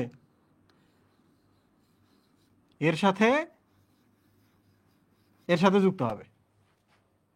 ঠিক আছে, ধরা যাক এর সাথে আরো ছিল, এর সাথে যুক্ত হবে। ঠিক আছে, তোমরা কি বুঝতে পারছো জিনিসটা? শেষ। এখন এখানে প্রশ্ন হলো যে এই জায়গায় কিভাবে যুক্ত হলো, এটা একটু আমি দেখাই। এটা হলো স্পিন্ডল ফাইবার। স্পিন্ডল ফাইবার, এইটা হলো ক্রোমোজোম। ঠিক আছে, এটা সেন্ট্রোমিয়ার নাম হইবে। এই যে এটা যুক্ত হয় কিভাবে জানিস? এই যে এখানে একটা প্রোটিন থাকে, একটা প্রোটিন থাকে। এই প্রোটিনটা কিন্তু এদিক আর এদিক চলাচল করতে পারে। এই প্রোটিনটার নাম হলো কাইনেটোকোর মোটর প্রোটিন। কি প্রোটিন? Motor protein. মোটর মানে মোটাইল, মুভমেন্ট করতে পারে যে। ঠিক আছে, তাহলে একটু জিনিস চিন্তা করো যে এই মোটর প্রোটিনটা ওদিক যাইতে পারে, ওদিকে যাইতে পারে। তাহলে বলো এই মোটর প্রোটিনের সাথে কি সেন্ট্রোমিয়ার যুক্ত থাকবে না? তাহলে মোটর প্রোটিনের সাথে তুমি যদি সেন্ট্রোমিয়ার যুক্ত করতে চাও তাহলে এই যে এখানে একটু কি সুতা দিয়ে বেঁধে দিতে হবে না? তাহলে এই জিনিসগুলোর নাম হচ্ছে ট্রাকশন ফাইবার। এগুলোর নাম কি? Traction fibre. ট্রাকশন মানে হচ্ছে বেঁধে রাখে, যে কি করে ট্রাকশনগুলো বাইধে রাখে। তাহলে বলো আমাকে, এরা এখন স্পিন্ডল ফাইবারের সাথে কিভাবে লেগে আছে? কাইনেটোকোর মোটর প্রোটিনের মাধ্যমে। মোটর প্রোটিন এবং সেন্ট্রোমিয়ারের সাথে কি বাধা আছে? মোটর প্রোটিন এবং সেন্ট্রোমিয়ারের সাথে কি বাধা আছে? ট্রাকশন ফাইবার নামক দড়ি দ্বারা। ঠিক আছে, ওকে প্রিয় স্টুডেন্ট, এখনই তো ঘটনা, যেই না মোটর প্রোটিনের মাধ্যমে যুক্ত হলো তখন কি ছোটাছুটি শুরু করবে না? এদিকে যাবে কিংবা এদিকে যাবে। তোমরা শুধু আমাকে বলো যে এদের ডিরেকশন বিষুবীয়, বিষুব মানে হচ্ছে মাঝ এলাকা, মাঝের দিকে যাবে না দূরে যাবে? বিষুবের দিকে যাবে। কেন বলো তো? কারণ এরপর মেটাফেজ, মাঝখানে যাইতে হবে, তারপরে অ্যানাফেজ, টানাটানি শুরু করবে, রাইট? তাহলে তোমরা এবার আমাকে বলো, এরা যখন এদিকে যাবে এই দড়িটা ধরে কেমনে কেমনে যায় জানো? এই যে যাচ্ছে, যে একটু যায় পুল করে, একটু যায় পুল, পুশ পুল, পুশ পুল, পুশ পুল। বুঝতে পারছো? তাহলে এইভাবে এইভাবে এইভাবে এইভাবে যদি কেউ যায়, ডান্স হচ্ছে না? ডান্স কিনা মুহেব? তাহলে এবার এই ক্রোমোজোমটা ওই কাইনেটোকোর মোটর প্রোটিন দিয়ে এদিকে যখন যায়, পুশ পুল পুশ পুল গতিতে আগায়। দিস ইজ লুকস, কিসের মতো লাগে? এটা ক্রোমোজোমাল ডান্সের মতো লাগে। তোমরা কি বুঝছো ক্রোমোজোমাল ডান্স কি জিনিস? এতদিন যারা বোঝো না, আজকে কি বুঝছো?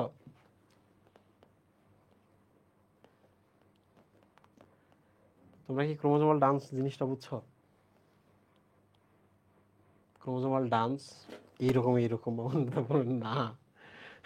ক্রোমোজোমাল ডান্স হচ্ছে পুশ পুল, মানে কোনো একটা জিনিস আগাচ্ছে টান দিয়ে আটকাচ্ছে, আগাচ্ছে টান দিয়ে আটকাচ্ছে, আগাচ্ছে টান দিয়ে আটকাচ্ছে। This is called chromosomal dance. তাই না? ওজন কাঁপতে কাঁপতে কাঁপতে কাঁপতে, যে আমরা বলবো না ডান্স করতে করতে যাইতেছে, এইটা। আচ্ছা, ভেরি গুড। এরা এখন এইদিকে যাওয়া শুরু করবে। সুবি ভাই, তাহলে এবার বলেন তো আমরা কি এখানে লিখবো না যে ক্রোমোজোম প্লাস কাইনেটোকোর মোটর প্রোটিনের সাথে যুক্ত হচ্ছে, তাহলে centromere plus kinetochore motor protein কিসের মাধ্যমে যুক্ত হচ্ছে? সুবি ভাই, এটা ট্রাকশন ফাইবার। তো তোমরা এই জায়গাটা নিজেরা নিজেরা ব্যাখ্যা করে নিও। লাস্টের যেটা বলো তো, কোন দিকে চলা শুরু করবে? বিষুবের দিকে চলা শুরু করবে। বিষুবীয় অঞ্চলে চলা শুরু করে। তাহলে বলো তো, চলা যখন শুরু করবে তখন তাদেরকে দেখে কি মনে হবে? ক্রোমোজোমাল নৃত্য, রাইট? Chromosomal dance.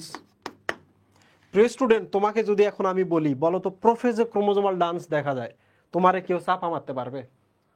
প্রোফেজে তো দেখো, প্রোফেজে তো এদের সাথে যুক্তই হয় না, নাচানাচি কিভাবে করবে? প্রোফেজে যদি আমি বলি বিষুবীয় অঞ্চলে যাওয়া শুরু করে, কেমনে যাওয়া শুরু করবে? আরে ও প্রোফেজের সাথে যুক্তই হয় না। তাহলে কনসেপ্ট তোমাকে এই চ্যাপ্টারে 2-3টা প্রশ্ন আসে, কনসেপ্ট তোমাকে এই 2-3টা প্রশ্নে আটকাইতে পারবে না। তাহলে কোথায় কিভাবে আসবে না আসবে, ইনশাল্লাহ মানে কোথায় কি ধরনের প্রশ্ন আসবে ইনশাল্লাহ তোমাদের কোনো প্রবলেম হবে না। জাস্ট সিরিয়াসলি দেখো, ওকে?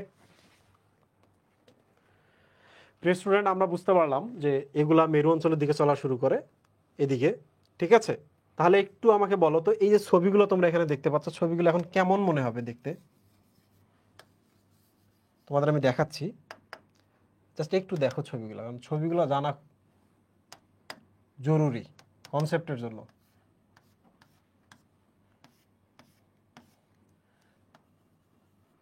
সেন্টোমিয়ারটা সামনে থাকবে, বাহুগুলো কি পেছনের দিকে থাকবে না? বলো তো, এদিকে থাকবে না?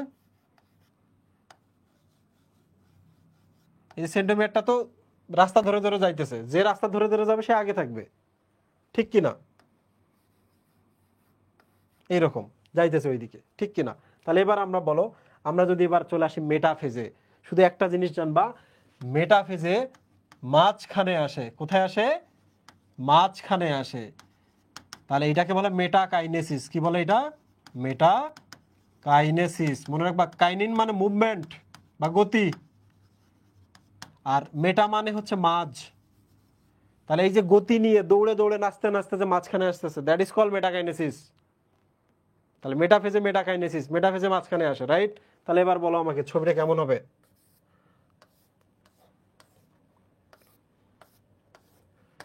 এটা যদি কোষ হয়, তাহলে বলো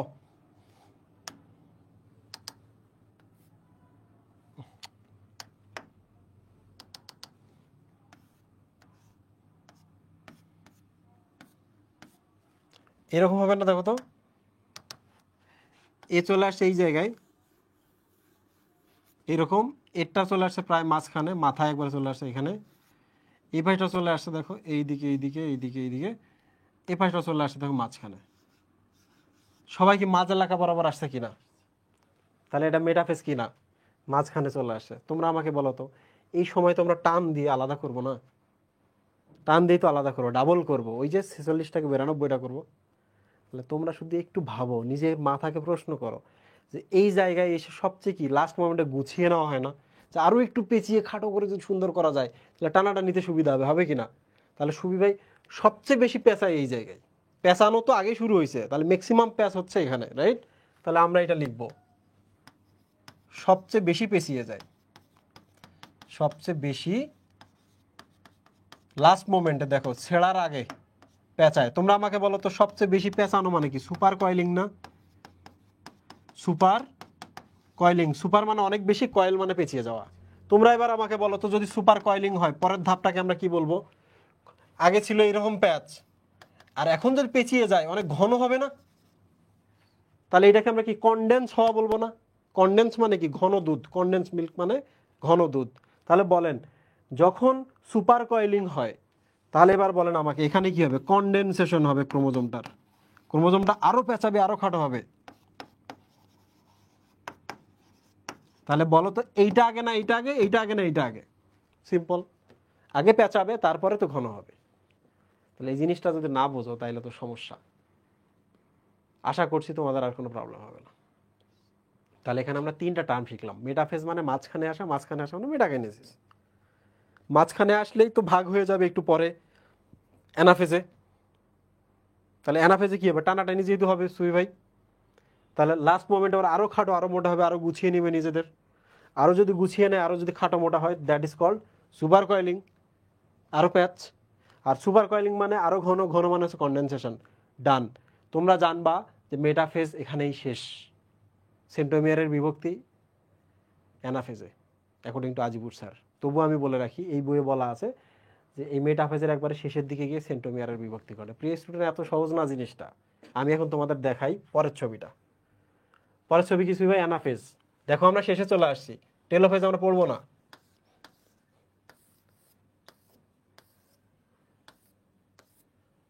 ছোটখাটো হয়ে গেল না? এইরকম না ভাই? তাহলে আপনি আমাকে বলেন তো কোন সময় মেরুর দিকে যাওয়া শুরু করে? এই জিনিসগুলো কোন সময় মেরুর দিকে যাওয়া শুরু করবে? মেটাফেজে যখন আসবে, আসবে না? মেটাফেজে কি হয় দেখেন, এইটা এর সাথে যুক্ত হয়, এইটা সেন্টোমিয়ারের সাথে যুক্ত হয়, এই দিকটা সেন্টোমিয়ারের সাথে যুক্ত হয় এবং এটাও সেন্টোমিয়ারের সাথে গিয়ে যুক্ত হয়।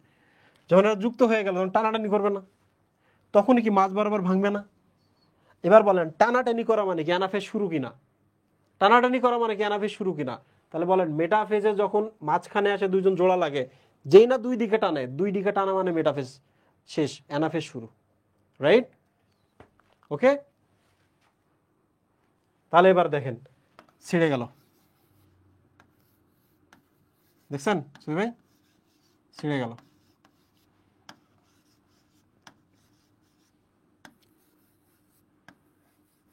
তাহলে এরা কোন দিকে যাওয়া শুরু করে? মেরুর দিকে। এরা যাবে এই দিকে, মেরুর দিকে, রাইট? প্রিয় স্টুডেন্ট, তাহলে আমরা লিখবো অ্যানাফেজে কি হয়? সেন্ট্রোমিয়ারের বিভক্তি ঘটে। অ্যানাফেজে কি হয় সুই ভাই? ক্রোমোজোম দ্বিগুণ হলো না এবার? ক্রোমোজোম দ্বিগুণ বা দ্বিত্বন বা ডাবলিং হয়, রাইট? তাহলে প্রিয় স্টুডেন্ট তোমরা আমাকে বলো যে সেন্টোমিয়ারের বিভক্তি এবং ক্রোমোজোম দ্বিগুণ দুইটাই কিন্তু অ্যানাফেজে, ঠিক আছে? ওকে।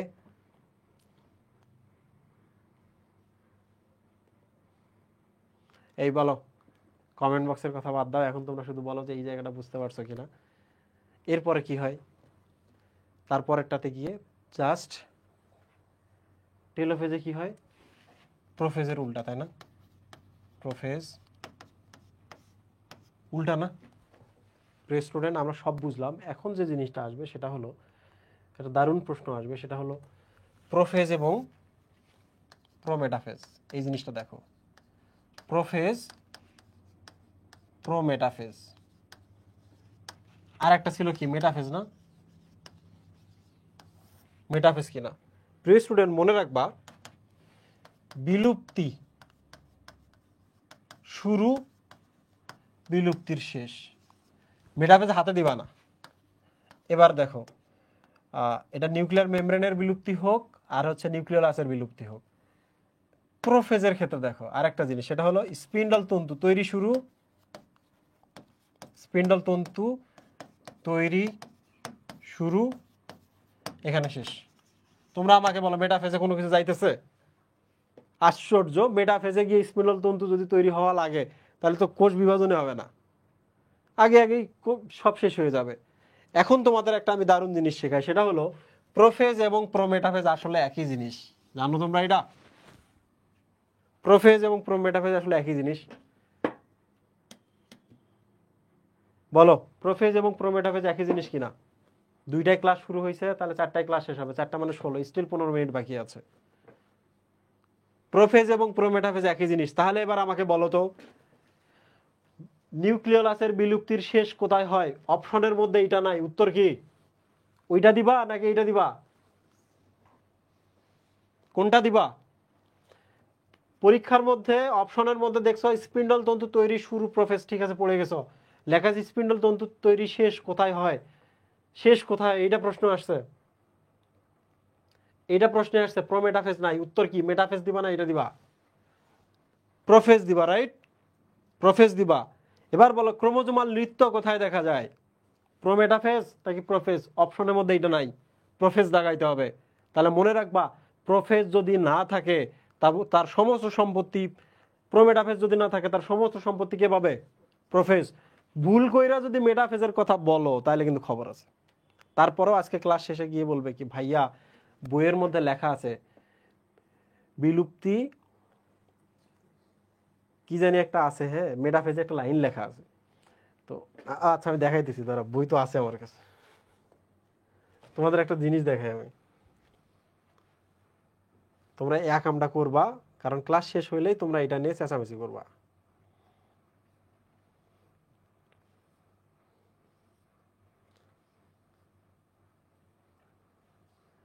এই যে এখানে দেখো তো,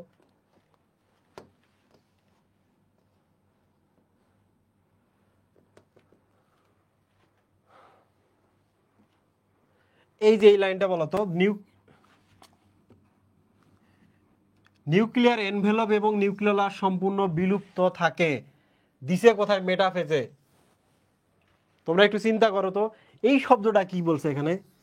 বিলুপ্ত থাকে, তার মানে কি মেটাফেজে বিলুপ্ত থাকে? মানে মেটাফেজে কি বিলুপ্ত হয় না? আগে বিলুপ্ত হয়ে গেছে।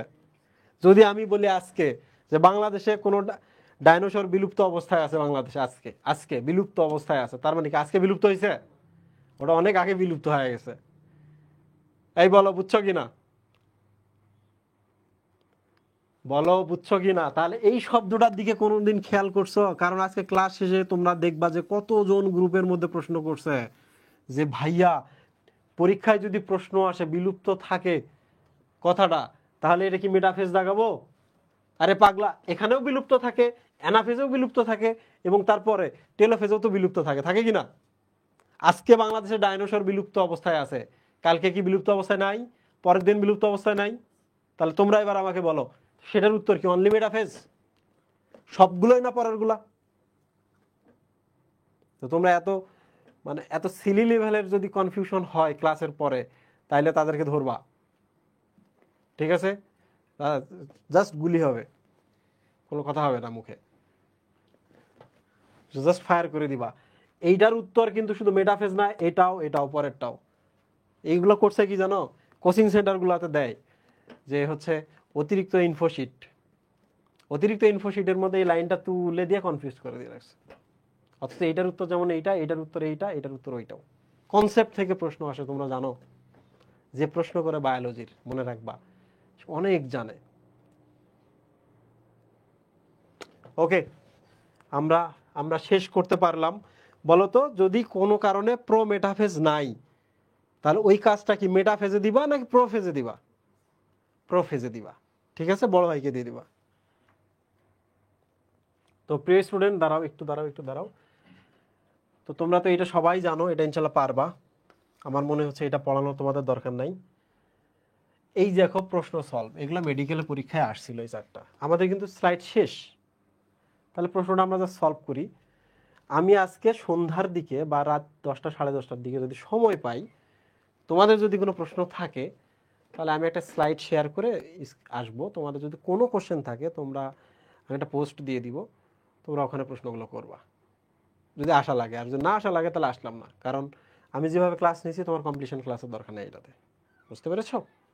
বাট তোমার যদি কোনো প্রবলেম হয়, আমি লাইভে আবার আসবো অল্পক্ষণের জন্য, আধা ঘন্টা 1 ঘন্টা। তোমরা শুধু দেখবা, যার দেখার ইচ্ছা হবে না দেখবা না। যে এমনি কাভার করতে পারবো তার কমপ্লিশন ক্লাসে আসার দরকার নেই। ঠিক আছে? যে এমনি কাভার করতে পারবো আমি তাকে বলবো ভুলেও কমপ্লিশন ক্লাস আসার দরকার নেই। আচ্ছা, কোষ চক্রের কোন দশায় ডিএনএ সংশ্লেষ ঘটে? দেখো কোন দশায় প্রশ্ন করছে, কোষ চক্র, উত্তর দাও। আরে সাবাস, সবাই বলছে। এবার বলো, মাইটোসিসে কোষের ভেতরে নিউক্লিয়াসের বিভাজনকে কি বলে? কিসের ভেতরে? কোষের ভেতরে কিসের বিভাজন? নিউক্লিয়াসের বিভাজন। কি? ক্যারিও কাইনেসিস। ক্যারিয়ন মানে নিউক্লিয়াস। এবার বলো, মানবদেহে ক্ষত নিরাময়ে কোন ধরনের বিভাজন অপরিহার্য? তোমাদের আমি বলছি না, দেহের কোষ মানেই দেহকোষ, দেহকোষ মানেই মাইটোসিস। আমার এই জায়গার ক্ষতটা পূরণ হবে কি কোষ দ্বারা? দেহের কোষ দ্বারাই দেহের ক্ষত পূরণ হচ্ছে, রাইট? তাহলে এটা কি? মাইটোসিস। সহজ এগুলা। এবার বলো, মাইটোসিসের কোন পর্যায়ে প্রতিটি ক্রোমাটিড একটি অপত্য ক্রোমোজোমে পরিণত হয়? উত্তর বলো এটা। প্রতিটি ক্রোমাটিড, ক্রোমাটিড মানে কিন্তু এই যে এইটা, এই দেখো অপত্য ক্রোমোজোম, এই দেখো অপত্য ক্রোমোজোম। বলো কোন পর্যায়ে? বলো মাইটোসিসের কোনটাতে ঘটে এটা? এটা লাস্ট প্রশ্ন আজকে ক্লাসের।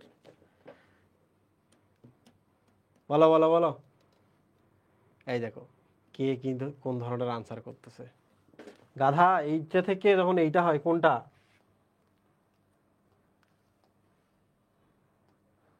এই যে ক্রোমাটিড অবস্থায় আছে, এই যে অ্যানাফেজে এসে কি দুইটা আলাদা হয়ে গেল না? অপত্য ক্রোমোজোম হইল কি না? তাহলে এটার উত্তর কি? এর উত্তর কি? Anaphase, right? উত্তর কি? অ্যানাফেজ। তাহলে মেডিকেলের প্রশ্ন সহজ আসে না? জি না, মেডিকেলের প্রশ্ন কঠিন আসতেছে গত 2 বছর ধরে। তো আমি যা পড়িয়েছি ইনশাল্লাহ, এবং তোমাদের যদি দাগানো বই দেওয়া হয়েছে, তোমাদের যদি আলিম স্যার লাগে আমরা আলিম স্যারও দিয়ে দিব, কাজ চলতেছে। তোমাদের যা লাগবে আমরা তাই দিয়ে দিব। আর আরেকটা জিনিস বলি, আমরা মেডিকেলের কিন্তু কোর্সটা ফেজ 1টা করছি, কমপ্রেস করছি, খুব ছোট অবস্থায় রাখছি, কারণ আমি এইটা টিস্যুটা পড়ালে সম্ভবত তোমাদের ফেজ 1 শেষ করে ফেলবো। অন্যান্য চ্যাপ্টারগুলোতে আমরা 2টা করে আমরা চ্যাপ্টার শেষ করবো। আর সেকেন্ড টাইমার যারা আছো তাদের জন্য আমরা ফুল মডেল টেস্ট রান করে রাখবো। আর ফার্স্ট টাইমার যারা আছো তারা চাইলে করতে পারো মডেল টেস্ট, তাহলে তোমরা এইচএসসির জন্য প্রিপারেশন নেবা। সো তোমরা যারা অপেক্ষায় আছো, আমরা অ্যাকচুয়ালি লাইভ ক্লাসগুলো নিচ্ছি 2টা কারণে। একটা, তোমরা যেন জানো কেমনে পড়তে হয় মেডিকেলের জন্য, কোনো শর্টকাট ওয়ে নাই সফলতার, তোমরা যেন জানো। 2 নম্বর হচ্ছে এডমিশনের ক্ষেত্রে একটা জিনিস বলে রাখি, যে কোনো ভুল ডিসিশন, রং চঙে কোনো কিছু দেখি, কোথায় টপার হইতেছে, কোথায় সুন্দর ডিজাইন পোস্ট দিতেছে, কোথায় ভালো পোস্ট দিতেছে, এইসব দেখে কার গ্রুপের রিস্ক কেমন, এগুলো দেখে যাইও না। জীবনে একবার এডমিশন প্রিপারেশন নেওয়ার সময় পাবা, সেকেন্ড টাইমে গিয়ে দেখবা কত কষ্ট। সো এই ডিসিশনটা একদম ভুল করবা না, ঠিক আছে? খুব সিরিয়াসলি এই জিনিসটা হ্যান্ডেল করবা। জীবনে একবারই এডমিশনের জন্য সিলেকশন, সো খুব সিরিয়াস। সবাইকে অনেক ধন্যবাদ, তোমাদের অনেক টাইম খরচ করে দেখছো। আমরা ইনশাল্লাহ আগামীকালকে আসতেছি। আগামীকালকে আমাদের বয়সন্ধি, প্রেম, বিয়ে, ডিভোর্সের গল্প করব, ঠিক আছে? একটা গল্প, ক্লাস শেষ, কনসেপ্ট সহ। থ্যাংক ইউ, আল্লাহ হাফেজ।